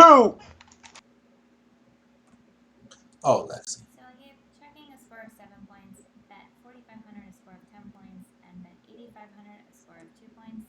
I definitely think we can start betting for value now. There is now a flush draw on the turn, so we could get value from his diamond combinations, or perhaps he has 6-8, decided to check twice with that. We might also get value from hands like King Queen or something, or Ace Jack, hands like that, or pocket 3s, pocket 4s, a hand with the worst 5. So I think that there's just a lot of hands that we can be betting for value now. And I think if we were to go 4,500, that's a good sizing. This way, he will be calling with those overturned hands, and if we were to bet 8,500, you don't die, hands like King Queen, King Jack, multiply. stuff like that. Or even, he might even call Queen Jack suited or something like that. So I bet 4,500. He calls, and the river is an 8 of clubs. He checks. So what should we do? Should we check at 8,600 or go on? All right. Let me unmute 6s here. You good? Yeah, I'm here. So, Oof. yeah. She said she gave checking a 7. 4.5, I could see. Like 4.5, we get value from just more. I get the 4.5. But checking a 7 seemed a little weird to me. I would think in the context if we're getting value from any pair or worse, we may as well just use one sizing then check rivers. Yeah. But I do think that we potentially get calls from ace queen, ace jack on the turn by using a smaller size. But I didn't think I'd get a damn 2. But it's all right. It's fine. Agreed. Yikes! You hate to see. Check here for sure, right? I mean, that's what D-Trip says. Yeah, I mean, bet to get value from whatnot. Like now we're targeting ace high, so like it's gonna be 8,600 or nothing, right? Like just bluff raise this for what? I'm just checking here for me personally. Too. I can't see a reason to bet. Yeah, anybody else doing anything else? I mean, I see only checks. I would have just gotten a little bit more value on the turn and then checked. That would be my line always, but it's only half the pot. I don't know. All right. Yeah. Check. All right, check. You ready? Oh, Jeff says 8,600. 8,600, Jeff, to get value from. Or are you betting as a value bet or are you betting as a bluff? If you're betting as a bluff, what's better that is folding? And if you're betting for value, what's worse that is calling? The 2 golden questions, or I guess the 4 golden questions, or the 2 golden 2-part questions in poker. Czechoslovakia is together. Let's check. I mean, if we're not going to at least half pot or more, why reopen the action to The get only argument is to a get ace hair? jack to call. Man, get this shit. I mean, nah. I'm gonna reopen the action in position with third pair to get potentially a very small time wrecked, or called by better. It sounds awful to me. You don't like taking yourself to Value Town? I hate it, dude. Yeah, I hate it. All right, cool. Let's do it. What up, Binkley? Let me get a couple of those off. Big Group, thank you for the follow. 777 Morton, thank you for the follow. Chatterbox subscribing for 25 months. Thank you. Man, looks like Ian dropped some bits that I missed an hour ago too. Thank you, brother. Yeah, thank you guys for the support. You guys are sick. Joe with a resub an hour ago. I missed all these. Thank you guys. Thank you. All right, let's go. Check. I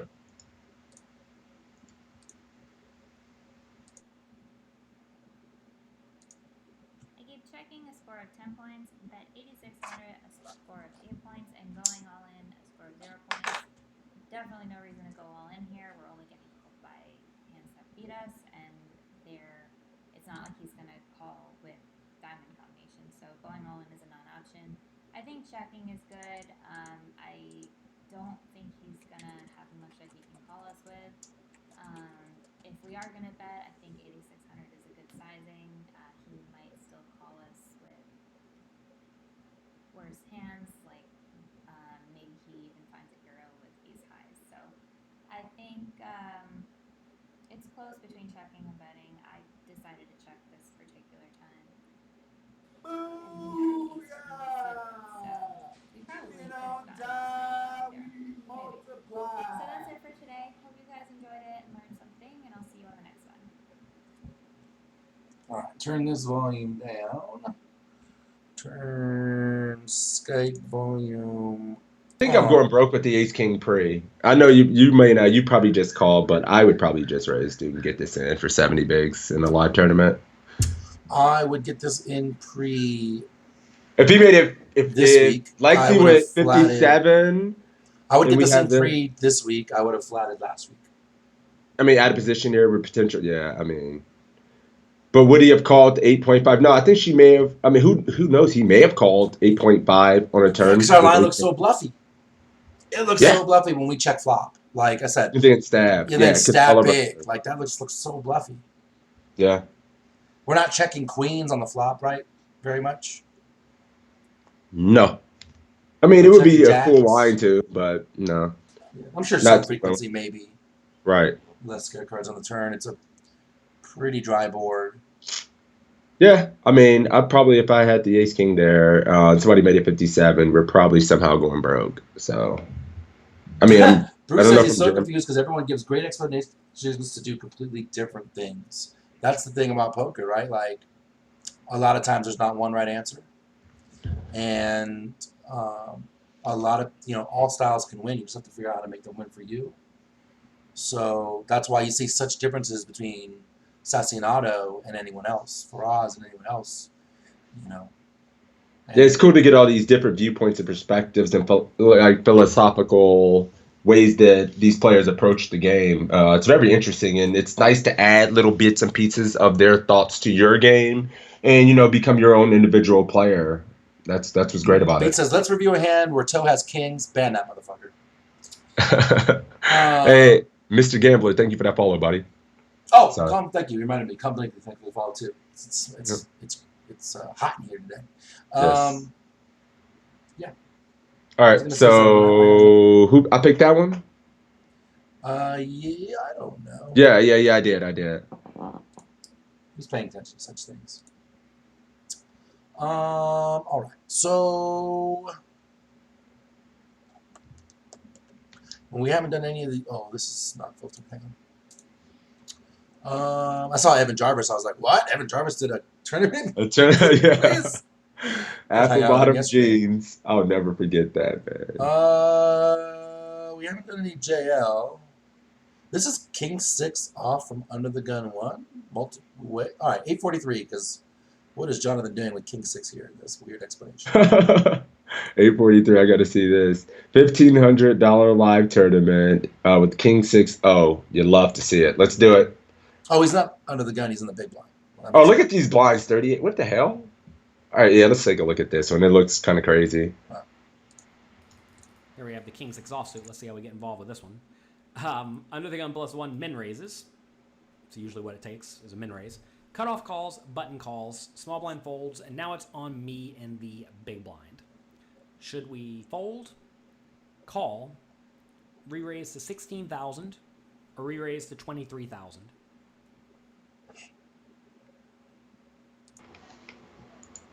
Well, y'all see, you can tell the difference between people who create content It's so nice. and people who don't, right? Like, when I'm in my room, my wife can hear me in the bedroom, even with these 2 doors closed. Yeah. We project, right? And Jonathan creates a lot of content. He projects. Nice one. Exactly. Marlon says Squeezeberg. Of course he does. Machine gun. Machine What's up, my gun. dude? Online, I would fold, says Jack Rag. Folds is bluffing. Fold quiz over. Queen 5 is a fold. Queen 6 is a call, says beats. Dominate too often. A lot of people want to take the squoze in and out. Or fold. I mean, we're getting 9-1. I mean, yeah, I was trying to pull out a chart real quick and show the equity. He's getting deep today. Hang on. No, I don't know. I wanted to do it. If you want to do it, I'm ready to switch to you. Hold on. Oh, shit. We're going deep today. No, we just need so little equity. We're 39 bigs deep. Honestly, I think we do want to fold, but if we put in a bunch of ranges, right? I'm just trying to do these ranges real quick. Just kind of the similar ranges.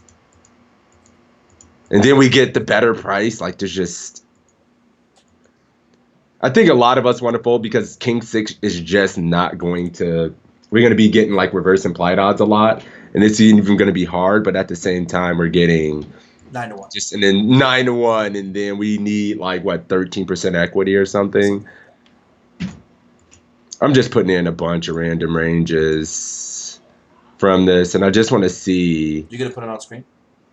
Yeah, I was just messing with this real quick. I'm going to switch over to you so we can see the ranges. 1, 2, 3.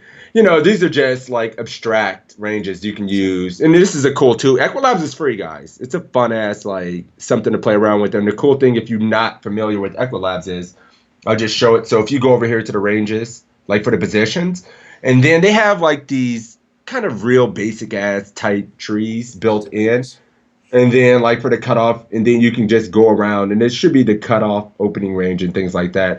I'm just adding a super wide range in there for multiple players, and then we could just have random off King 6.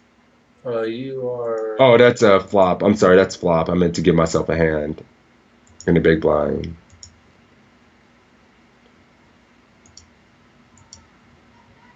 Random ass King 6. We need about 13%, guys. We're getting... Ruh-roh. I mean, I added... We're getting, like, I don't know if we're getting what we need. Ooh, it's right there. 9%. It's like 12.9. But look what I did with their ranges. Like, this is multi-way. Like, I left in aces and all that. And then we would have to get in here. And then I gave this guy a tight-ass overcall range, which probably should be wider. And honestly, it's probably, 9-1, we're like barely there, right? So we should be folding multi-way, in my opinion. I've been folding this and calling like King 8, King 9, but... I've actually been folding this too. I can't see a re-raise with King 6. The big blind defend against EP. Fold, callers have some of your outs. If suited, true. Exactly. We only flop like 6-6 something, 9-1 equity, but we are really going to realize, attaboy, no, we're not, as you can see. So, we did that kind of generically and pretty quick. I'm sure we could get in there and probably get it a couple points up, but as you can see, it's pretty close. So let's fold. Yeah, marginal as hell. So let's do it.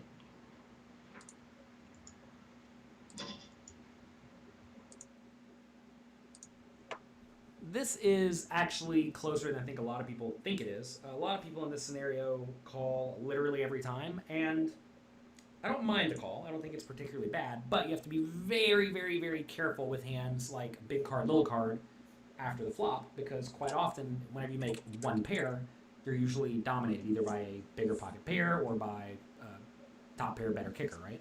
Like say a 6 comes, we could easily be against pocket 8s, or say a king comes, we could easily be against ace king, right? So you have to be very careful after the flop navigating these scenarios. If this was like king 2, I would probably just fold. And if, to be fair, if I'm folding king 2, king 6 is really not that much better. If I had ace 2, I would basically always call, but same story. I think a lot of people get really overly committed to like ace x after the flop and they flop top pair. So you have to be very cautious in this scenario. That's what I'm trying to say. These hands are okay to 3-bet bluff sometimes, but definitely not against early position tag razor. And the reason they're good to bluff is because they have a blocker, right? A blocker makes it harder for the opponent to have a good pre-flop hand.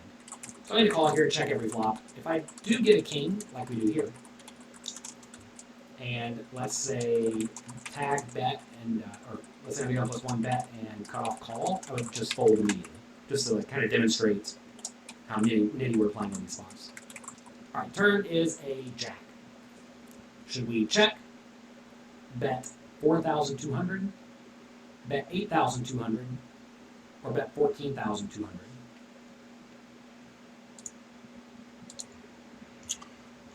Let me rewind this so you can see it a little bit. There we go. Yeah, so I was saying when we do call, we just have to be careful. If there's a bet and it folds to us, we just call, evaluate turns. And if there's a bet and a call, we just always fold our king shit kicker.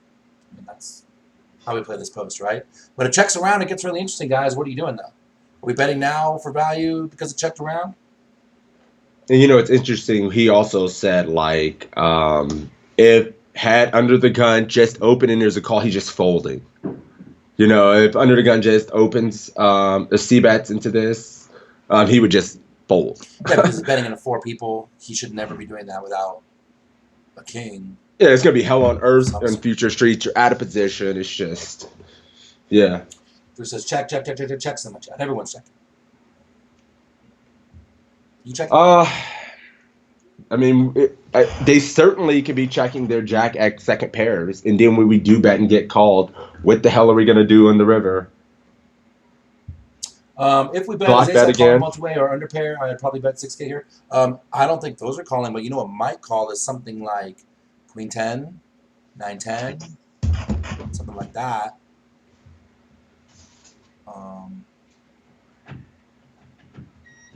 Again, I'm conflicted.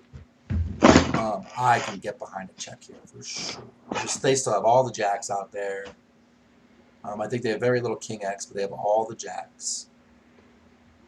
Yeah, this is tough. I think I'm just gonna be checking and reevaluating. For instance, if we check here under the gun tag, bets, cut off calls, or cut off raises, something like that, we can start just like we give ourselves an opportunity, and then I guess there's times where maybe this player, the cutoff checks, or somebody does check a king X, although unlikely. But there's just enough jack X combo and symmetry hands that we can see in the flatting ranges between button and cutoff and opening gun, under the gun's opening ranges that we should be a little trying to get the showdown, and we're not betting for value necessarily. So let's check, in my opinion. Marlon says he thinks ace jack would bet flop. I think the only one betting ace jack on the flop is Splashy. In position. Everyone else is going to check with all these people behind with ace jack. They're not going to bet their second pair on the flop. So very little ace jack out there. But there's still queen jack, jack 10, jack 9 suited, jack 8 suited. Yep. All that stuff. All right. As well. We're checking. My body is ready. Check. Let's go. Check. Go. All right. Win. I definitely love checking here. Whenever it does check through, usually you're going to be against hands worse than a king. Well, the most obvious hand our opponents would check that is worse than a king just got there on the turn, right? If our opponent did have a jack, they would check it, and, well, now they have an effective nut hand. So we definitely don't want to be betting into that. Same story as on the flop. If under the gun +1 bets and cut off calls, I'm just going to fold. Or if cut off bets and button calls, I'm just going to fold. So we are being very, very, very cautious in this scenario. Notice here I also don't need to bet for protection so much. Notice, well, any ace, queen, 10, 9 or 10 or 9 could in theory be bad, but even then we still win sometimes. The only really bad card for me on the river is an ace. If an ace came in someone bet, I would just fold it. But if it's a lower card, and I'm probably going to check call against just one bet. So anyway, I check. Folds around to the button, who now bets 5,000. Snap call. Should we fold? Oh, I thought. Call. Raise to 10,000, or raise to 14,400. Oops. I couldn't control myself. I was like, okay, so we snap call here, and then we're going to see what's going to happen on the river, right? So I kind of spoiled it. Oh shit! You called.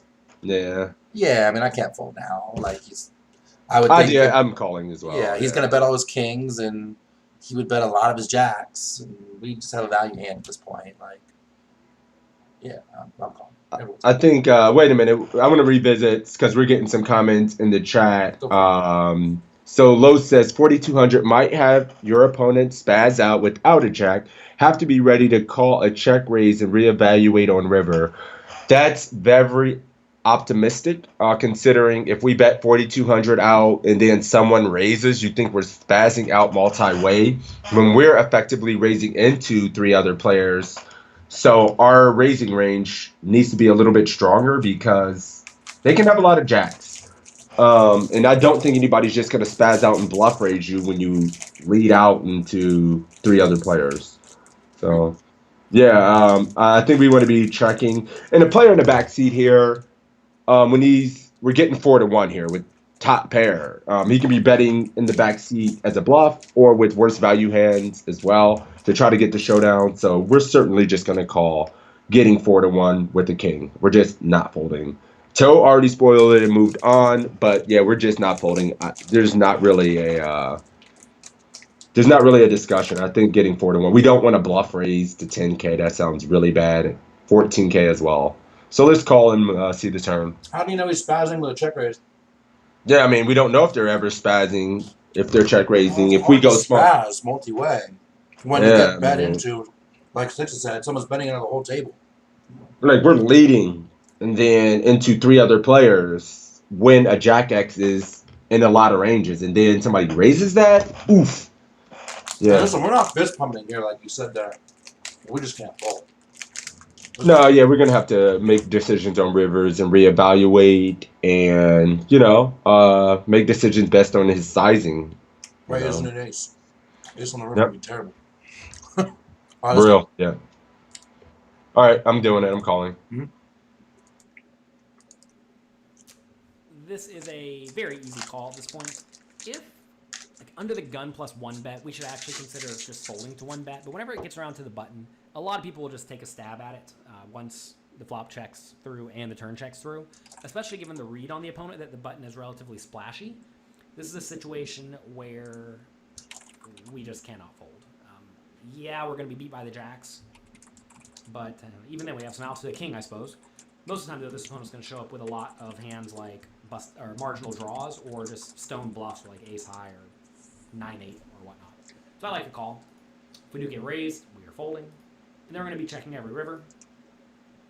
Interestingly enough, this is one of the rivers where a lot of people do not check. They decide to lead, thinking, okay, I have the best hand, so I want to get some money in the pot. But remember, if this guy has a whole lot of hands like 9-8, then I want to check, right? So we check the river, and now the opponent bets 10,000. Should we fold, call, raise to 20,000, or go all in? Gotta get to the mute. There he is. Yeah, here we go. I'm sorry, I had to mute it. I apologize. No, because it helps couldn't the get to my sound. mute button fast enough. Jeff says all in. Are you? He's the only all in. Are you serious, Jeff? Not that that's right or wrong. I'm just trying to clarify. What are we doing here, boys? Is anybody jamming? We calling? We min clicking? BQ's just calling? Everyone says call for the chop, call for the chop. They never have bluffs here? All in for Jack Rag. So we got 2 all-ins and a bunch of calls. For the guys jamming seems awful. Going all in. Poker Joker says raise. For the guys raising and going all in. No, Jeff said serious. Only losing to a jack. The problem is when you jam here, what What are you getting value from? What's calling you? Yeah, he said we only lose to a jack, but are we getting called You're not by getting called by anything. eights? Or Pocket nines queens, calling snap you like Pocket queens probably aren't in here. Pocket eights, snap fold. Pocket nines, snap fold. They all just fold. you get nothing worse to call, King and calls, jack calls, and otherwise that's it. you get worse to fold and better to call, and then chops. Chops and better to call, and then worse to fold when you Beach jam. Yeah, that means just call, right? I mean, shit, what an interesting spot. Yeah, Call, I mean, take the chop. shit. You guys are all convinced you're taking the chop. He's got no bluffs. I think he's got bluffs here too. I think we're chopping here a decent amount of time, but he's also got a shitload of bluffs. Yeah, he just stabbed bluffs as well. Like when he bet, I mean, he can have bluffs, but at the same time, it's like when we jam, does he ever call with any of those bluffs or worse hands? DB says raise more than 20K. I guarantee get called by what? Seven Leaf Chief says you get nothing worse to call. Why would Splashy you player jam? calls down. So the difference between a splashy player and a maniac player is that the splashy player is going to get in a lot of pots, but they're not just going to call. When you jam here, what do you jam with? No one ever jams this with less than a jack or a king. Do we agree on that? When we raise this, we're never doing it without. We're never taking queens and jamming here. We're never taking 8-9 ourselves that we got here somewhere. Or an ace high. 8-9 of spades and jamming here, right? Like we're never doing that. Yeah. 10K is very suspect. Doesn't matter, Marlon. We're not getting any more value. We got. I'm calling. All right, you're doing it. I Let's feel call. like I'm calling as well. Let's call. Let's 10 do points. Let's go. it. Yeah. Here we have a very easy call. A lot of people get in trouble in this scenario by raising, thinking that they have the best hand. And to be fair, I do have the best hand. Almost every time. The problem, though, is that if I raise, what's going to call me? Given the way we played this hand, you really think the guy is going to bet Preach. 2 on the turn, and then bet 2 on the river, and then call a raise with it? Preach, Uncle Jonathan. Absurd. I could just be sitting here with a jack, right?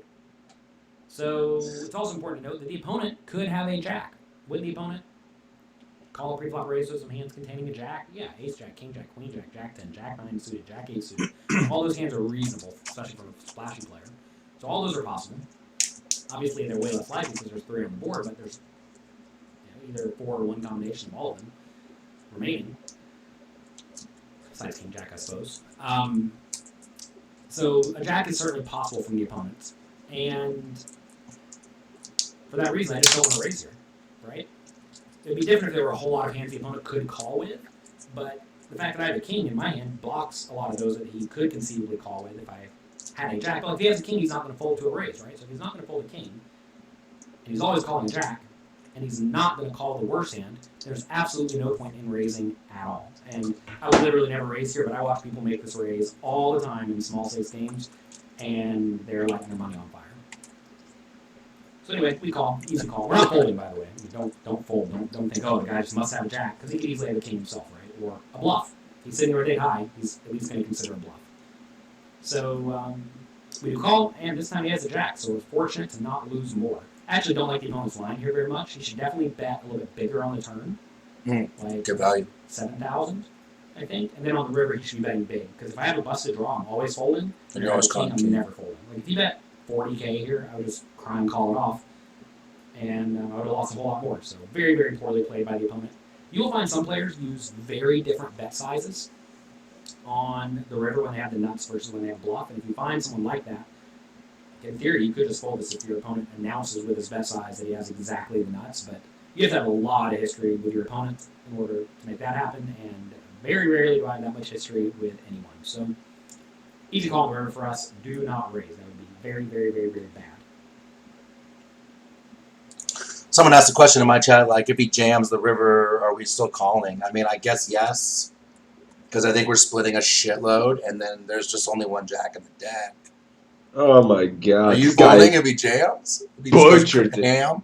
No, but I hate this. I would snap calling. I mean, not snap call. I would be crying ass call. I would snap call and then call sixes and bitch. Yeah. Cheers, buddy. That was a rough tournament, you know. Like, Sean, you see how I busted the tag team? God damn it, he had a jack. Yeah. Yeah, that was pretty sad. Marlon says, this is some of the best content for coaching I have come across. I love the stuff. Beat says, much better than watching the video. Thank you, guys. Exclamation point PC in my chat, exclamation PC in Six's chat. You can get a link to pokercoaching.com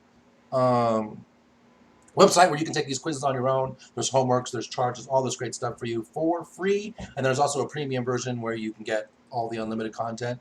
And there's GodsBigToe Poker too, if you guys want some coaching there. Also, Tier 2 and Tier 3 subs, which is actually happening right after this today. I do a 2-hour session once a month with those guys. And that's today.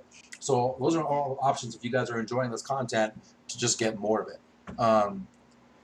Sixes, I don't know if I want to promote coaching for you or not. That's on you. I don't know if you want to put that out there. Yeah, we've been doing some. We've been doing some. I'm doing some work on the side with a few players. So if anybody's interested, let me know. Hit us up.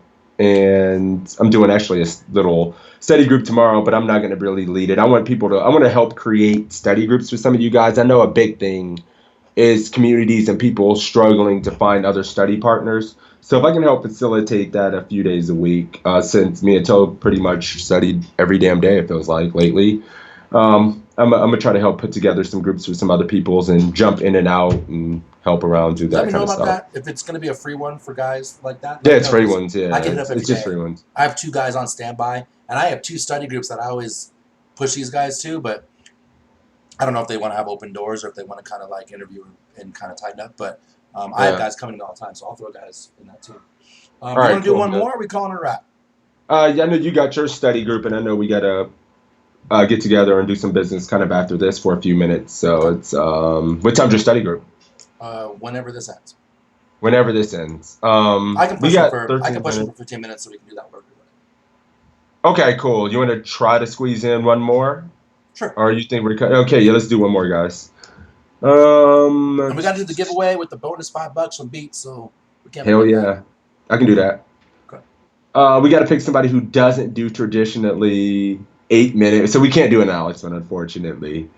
We cannot. That man has 30-minute quizzes sometimes. Is it my turn to pick?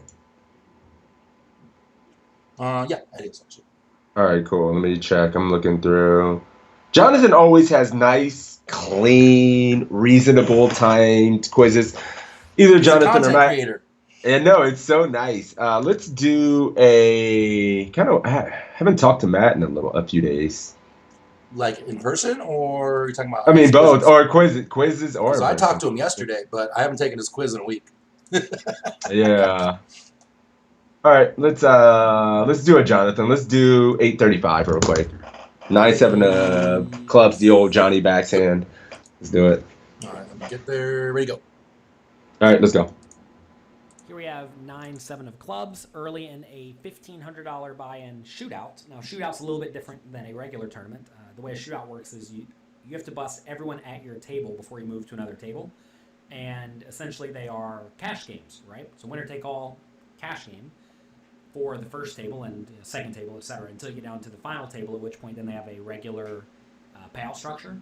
But the way shootouts work is the person who makes it through the first table, they get paid, everybody else gets nothing. So this is a winner take all single table tournament effectively. So that's going to lead to us playing a little bit more aggressive, right? There's no benefit in surviving.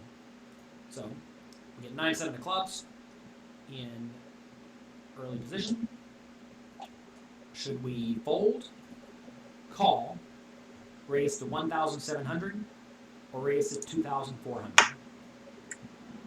All right. A little bit of a weird dynamic here, given the style of tournament, guys. What are you doing? 1,700. Got to get in spots with this structure. That's what Jonathan was saying as well. So we know we're opening, I guess. What's the size? Deep, 1,700. What are we doing? 17. I got all 17. Oh, no. Yep. All right. They're still streaming in with the 17s. 17. I don't see to raise I don't see 2,400 in the bunch. Yeah, I mean. No fold. I haven't seen a fold in my chat either. I think we just open here for sure. Cha says, how many of these situations can be related to Iggy? Feels like you have to play ABC poker on there. No. I mean, my recommendation to whoever said that would be watch some of the great Iggy streamers who win shit tons of money. I happen to know a guy. Crazy Sixes kills. we can Iggy. open. and Yeah, we plays can open very, very ABD poker. Like it. not ABT. ABC. He's got all sorts of moves in there. Iggy's so much fun. So everybody's opening 1,700. That's what I like to see, boys. I think I we're would personally be a 2,400. little bit smaller, but this is fine. I think we 17. can size up here when we're big. There's no reason to go 4x though right now. We just, 3.5. Or sorry, 2.5 is fine. Rather. Yeah, this is almost 3, but yeah, I would probably be like 15, but this is fine. Yeah. Probably just throw 2 chips in. So 1,700. Let's see the turn. Let's go, boys. Bang. I definitely like playing this hand. Normally, in a regular tournament, this is a hand that you certainly could consider folding. But again, we need to really push whatever edges we have in these tournaments, unless you think your opponents are going to be obliviously bad in usually a maniacal way, which I have no reason to think. So this is a spot where I'm going to open it up to about 3 big blinds. Notice we are playing very deep. So do raise to 1,700. Button calls, and the flop comes 8-3-2.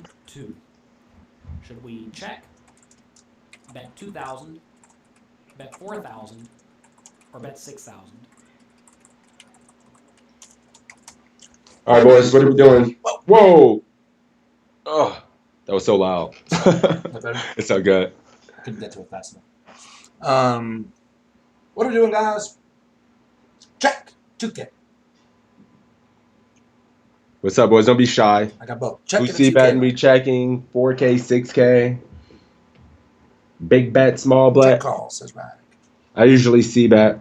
Check is off. 2K for Rad Dad. 2K. I like it. I'm seeing some bets out there. B Ben's going 6K, just putting down the hurt hammer. I would see bet small. Ooh, Brian fucking Banks goes 4. Out of position, just using a larger sizing. Yeah, I'm seeing mostly 2Ks and 1 4K. Your chat seems like it's about the same. I got a lot of 2Ks, a couple of 4K, a 6K. Marlon came in with 4K. A check raise from Boogaloo. There's a couple of checks, handful of checks. So a little bit across the board. For me, this is the driest board in America. And so I don't think we need to go bigger than 2K. Why would we go bigger than 2K? Why? I think we do. This hand is not going to win that when we check. We can't really check call. I guess we can check raise, but I'm not really.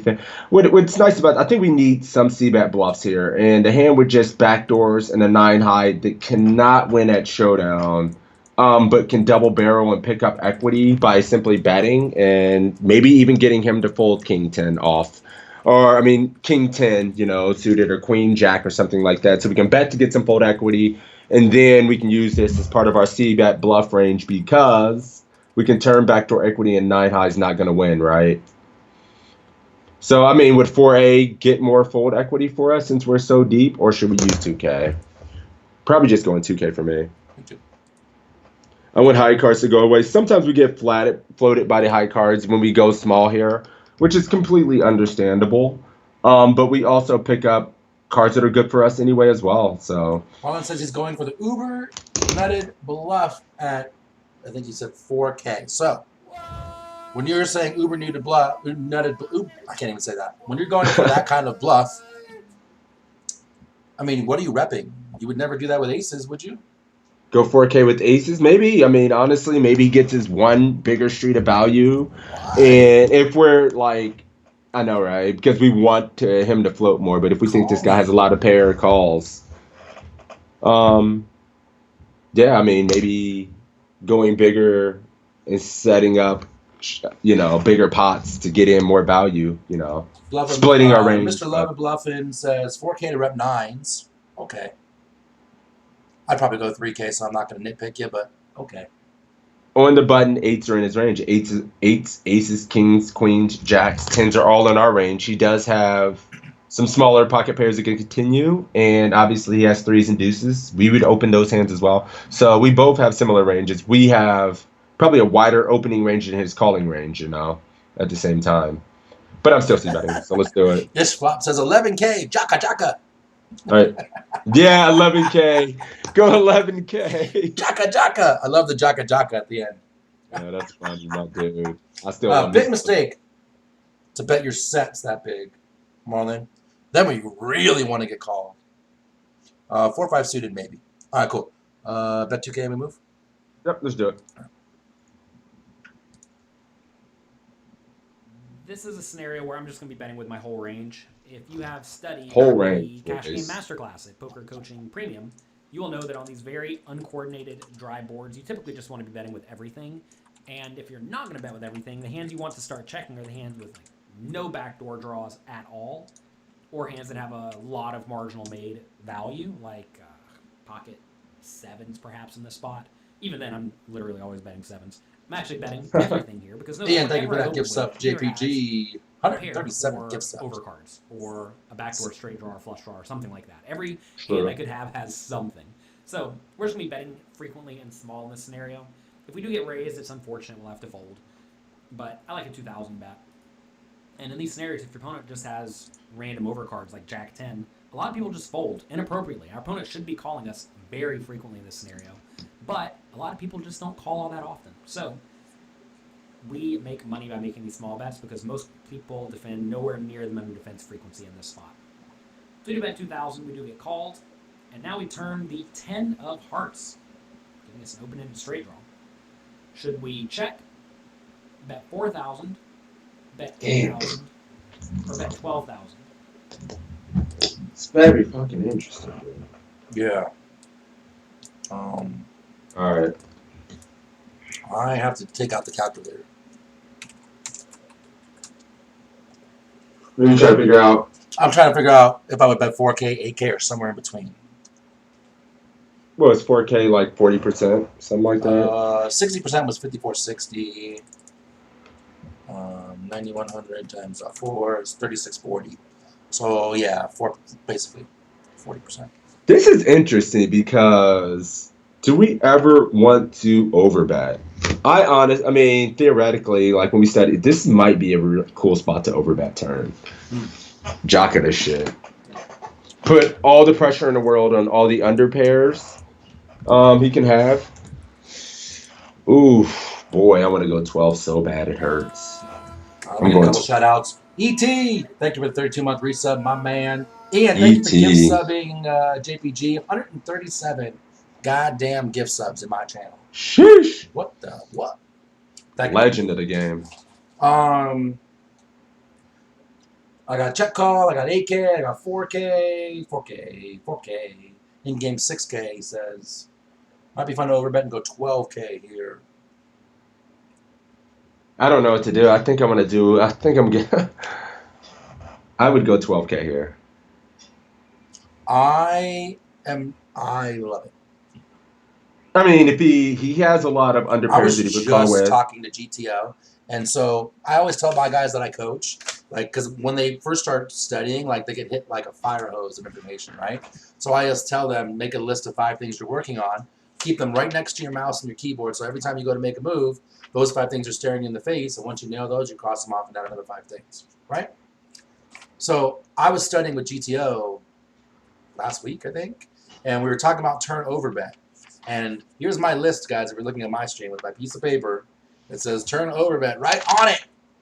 And it's right here next to my mouse. Yeah, I've been studying these spots. I mean, it might not be correct for this context, but I really like it. If we think of it from a range perspective, he's going to continue with that small bet with some backdoor overcards with the backdoor flush draw. He has all the under pairs that would call set mines, 4s, 5s, 6s, even some 7s. He has ace 8. He may even have some pocket 9s. The 10 really shouldn't connect with his range. So when we go really big, we still have all the overpairs and everything in our range. And then when we overbet, we really polarize our range. And we have some equity as well in the event that he does have something he wants to be sticky with. And the amazing thing is we build a nice pop and we're 100 biggest deep for when we spike the river. We get a bigger pop when we get our straight, which is nice. Right. I don't know. I really like this, man. This is I mean, we're deep enough to do it, so I'm doing it. But it says, I want to see the river, so I don't want to get raised off the hand, bet big or check. Yeah, and if we bet 12K, like, we're just only getting raised by sets and overpairs that played passively. Like, I can't think of anything else. It's kind of like the Jocka hand. Like, what the hell else calls 12K here? Yeah, and then we can just get there. I don't know. I'm going 12. I'm trying it. I'll live with getting a 2 here. I'll take my The funny thing 2. is, I'm either 12 or 4 because we get all those random floats out. You know what I mean? With 4, they just go away. Yeah. I'm going 12 because I think I would do this sometimes, so I'll live with I it. want to go 12 because my paper says to. Yeah, I mean we've studied these spots and we can polarize our range. You I'm know, going 12 too. Fuck it. what we got to lose? Even though it's gonna be like 4, we're gonna get a 2. Let's go down together, Jonathan brother. then tends to go the steady, stable route. But Yeah. let's try 12. I like it. I do. Yeah, me too. All right, let's do it. He did like the small bet. A 2. He liked the small bet. Whenever you bet the flop with a Because we Damn get all it. his garbage. junky backdoor draw, whenever you turn Oh. additional equity, as we do here, as we would if it was Damn I you, knew it. paper. giving us a gut shot, or a jack giving us a gut shot, or a 9 giving us a pair, or a club giving us a flush draw. Notice I just named off like half the deck. Twice I Anytime deviated from what I turn normally would do. And brings then any of got those burned. cards, you definitely want to I continue knew it. betting, just as you would with your very strong hand. So, like, say I did have aces here, I would like to keep betting, and you don't want to go too big. You want to go something like 4,000. That's going to put your opponent in a tough spot with basically their whole range. And notice we really can't get, well, we shouldn't get raised all that often, because if my range contains a whole lot of hands like aces, then that puts our opponent in a pretty bad spot if they raise. So I definitely like betting here. I think 4,000 is nice. If I do bet 4,000 and my opponent does raise to any reasonable amount, we can actually consider calling. If we do get raised, we're probably going to be against a very strong hand like a set, which is great because it means we have implied odds. If we get there on the river, we can expect to get a pretty good amount of money into the pot. So definitely a spot to bet. If you get raised like 12,000, you can call. So you do bet, and our opponent does call. River is the 4 of clubs. So we have a 4 straight and a 4 flush, giving us almost a nut low. Should we bet 4,000, bet 8,000, or bet 16,000? Marlon says, Oh, jamming river for yeah. show. But that's not even an Hey. option. Thank you for going down in flames with me, brother. ET says, I now he appreciate overbets. Oh yeah. A 2. I said it before I clicked. I was like, this is probably going to be a 2. Yeah, twice I deviated. When I'm winning all the money, I deviated from what I normally would do and got dinged. But that's okay. We live, we learn, right? That's the whole point of this. Yes. Better to do it here and get a 2 than to get a 2 in game. True. And All right. 16K is starting to come into the chat here. Damn, just triple 1, 2, 3 kit this shit in position, or do we just give up? I mean, we went so small on both streets. The fact that we went so small on both streets is an argument for betting, I think. We don't block anything. What does he float with on the turn? It's like, what does he float with on the turn? I mean, all those same pairs. I don't know if I would necessarily fold pocket 7, 8. Well, obviously, would you fold ace 8 of hearts on the turn? No, but like pocket 7s, I'm like, man, he bet twice. 6s, small, like, is a and you went 3 small. Is a 3 betting twice here? Like what? You know what I mean? True. Some smells good. Is pocket 6s betting twice here? What? True. Yeah, he's gonna have bet. I mean, is he gonna turn ace queen, ace king into a double barrel on a board like this where we have a lot of pairs? He should expect us to call if we're in a button seat. That's what I would be thinking. Yeah, we have But to bet to get like Jack 9 that floated us on the flop. Jack 9 in one of those suits that picked up an open ender on the turn and didn't raise us. Like I just don't know. yeah, and this is a shootout, so maybe we're giving up here. I just don't know if I'm bluffing. I'm going 16. That's the only real viable options. Check or 16 for me, but I'm probably gonna just check. Me too. Marlon says, think he has a big ace high card, except the ace high card probably doesn't float the turn, right? Yeah, I'm ace king just. float the turn with no hand, no draw. It just sucks because he's gonna show us like I don't even know, dude. I mean, should we just make our hand look like overpair? You know, I would just tend to check here. Maybe we're giving up. 8K needs to work a third of the time. 16 looks too desperate. The only thing I have is I have JL in my head right now saying in the very first video of this, we have to be more aggressive in these things because there's no incentive in laddering up. True. Rad Dad says, got to accumulate chips in the shootout. We beat 6-7. I've seen a lot of ace king and ace queen float turn there. They're suicidal and bad players and burning money. Yeah, he has no information on this player, so. They should 3-bet pre. They should c-bet themselves. They should bet turn. All right. I don't know where I'm at. Chat is. What are you guys doing? BQ is going 4K. Right now says his range cap 16K. C Stars is going 16. Peanuts going 16. Damn. I see more 16Ks than checks. Jeez. So I'm going to go with the Army and do 16K, but I think I'm probably giving up. I'm going to play. I mean, nobody in my chat is giving up. No, Kaiser, you giving up? Is that what you're saying, my dude? But then you hear say can't win every pot. We're going to wish we overbet turn, except that's the only combo I can think of. Blackjack dealer, thank you for that follow, buddy. 16. Everybody's going, fuck it. 16, huh? All right, boys, I already got a 2 on the last one, so what the hell we got to lose? Rip it in there and punt our stack and go get in another tournament. Rebuy, table 6. Rebuy, yeah. I'm not sure. Can only win by checking, though. Can't win by checking, though. Agreed, we can't win. I'm just arguing that. I don't know that we can win. 16K, we might be able to win. That's the one argument. Yeah, it's just like trash. I get learning is good, my dude, but I think everyone plays hands differently. Is there a right way to really play this river? Bluff or give up? Whatever we want. Honestly, yeah, if we have a read on this player, if we're in the moment, we're going to get a better inclination if we want to actually bet this spot. So, yeah, I mean, whatever. It's kind of, let's do it. Yep. Whoa! What the hell? We broke the matrix. The site just crashed on me. Fatal error. Is my stream down? No, it's a site. Is my stream down, boys? No, it's a site. Can you hear me? So, can you hear me? Can you hear me? I can hear you. Is your stream down? No, but the site's down. Oh, the site's down. Chill. I was tripping like. It's all right. Yeah, we can't go anywhere.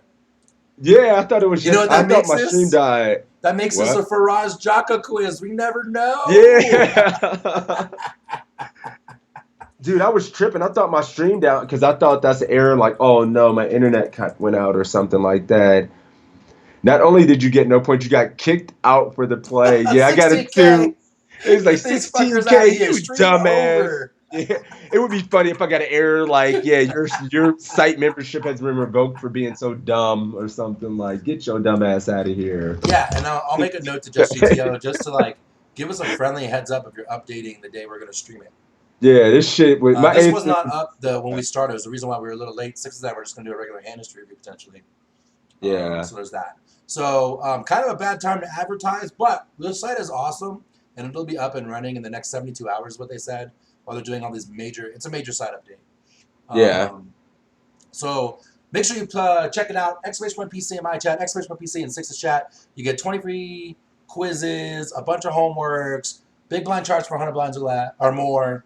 There's some staking opportunities. I create content on there. Six's create content on there. There's all these host of coaches. We do this every Saturday, noon Eastern. So make sure you tune in. Hit the follow button for both of us if you like it. A lot of times we have guests. We've had Matt Affleck and Evan Jarvis on here. We've got Snost and Bet on Drew on here. Next week, it's Justin Bat Train on here. The week after that, we got some people lined up as well. So make sure you tune in. I also record all of these and put them on the YouTube channel. So if you missed any of this and you want to go back and look, missed any of the ones we've ever done, and you want to go back and look, if you have any questions, go ahead, check them out, subscribe on the YouTube channel. And if you have questions for Sixes, let me know. I talk to him every day. I will make sure he gets them to you. Yep, good job today, buddy. That was good. And congrats on the heater, man. I know you've been working your ass off. And it's paying off. I know, it was kind of a tough couple weeks. Wife said, you can't play today. You have all these chores to do, and like a little tear came out of my eye. Like, no, but you're going to be fresh as hell for tomorrow. We got some big tournaments. I'm going to play that Global 500K. We played a high roller. Yep. High rollers, all the high rollers on Iggy. So we got a big-ass day tomorrow. Yeah, Sixes and I also are going to work on some packages to start selling some action guys. So stay tuned for that, too. If you want to buy a piece and have a sweat, we'll be working on that, and that'll come out later today, too, I think, right? Yeah, I mean, I don't know if I'm going to put my shit up. I mean, we'll see. I mean, I got private buyers, but we'll see. I do, too. Whatever's left. I think I'm going to have enough action to sell on Twitter. So Stay not. tuned for that. If you want to kick it over, yeah, I'll run kick it this over to me. giveaway. Kick it over to me because I got the extra $5 from Beats already. Oh, yeah. Okay, cool. I'll kick it over to Toe if you're in my chat. Guys, thank you for the support once again. Make sure to get all this free content, man. It can't hurt, and check it out in your free time. We all got a little bit of extra free time. So stay safe. Appreciate the support. Make sure if you're in my chat to give my man Toe some love. He's out there crushing the game. Loves it, very passionate, and works hard. And, exclamation point PC. Thank you guys for the support. I'm going to kick that off. And Toe, hit me up in a few after I'll you do that. All for right, the cool. guys who are tier 2 and tier 3 subs for me, we're gonna do study session. It's 11:11 now my time, so let's do it in give me 15 minutes after the stream ends, and we'll hit it. All right. Send them on over. I'm just talking. All right. Yep. No problem, man. I'm sending them over now. Big Toe. All right, buddy. They're all yours. Get them, Sixes Mafia. Get it in there. I'm getting the giveaway at the same time, guys.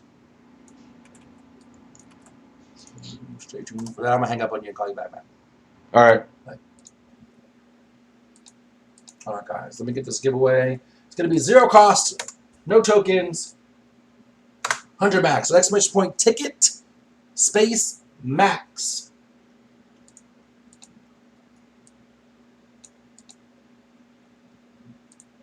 Where'd he go? Here comes the host for my man Sixes. While we're doing that and you guys are getting in, I'm going to figure out who we're going to throw the host to.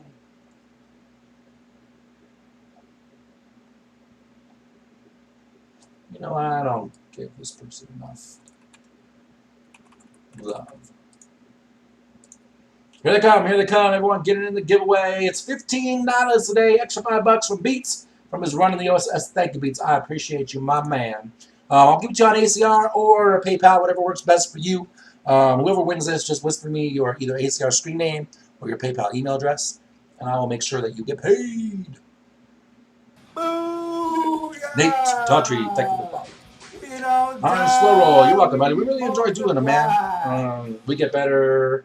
We hang out all the time. This is what we do. We do this 4 days a week. Not necessarily with the quizzes, but yeah. How can we find the answer to that quiz? Whisper me in a day or so, and I'll go back and check for you, Drew.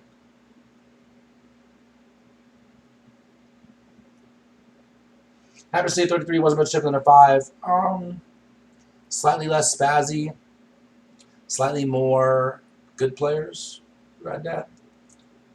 Definitely beatable, especially on, depending on what site. 7 Luke Cheese answer was 8K. I wanted Poke Coach on a premium membership a couple of weeks ago. Is that for 1 month? I am not sure at best. I would DM Poker Coaching on Twitter.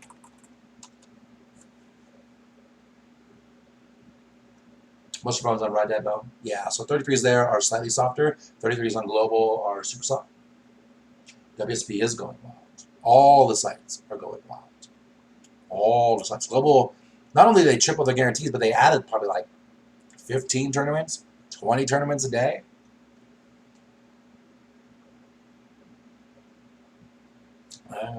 See tickets coming in. Mendo, I don't know if it works with the space.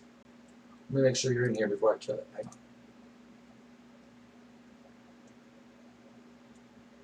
You are not, Mendo. So take the space out. Exclamation point ticket space max. Exclamation point ticket, one word.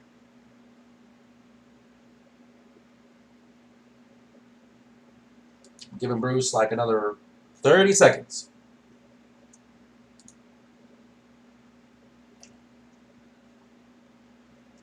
$20 seconds, Bruce.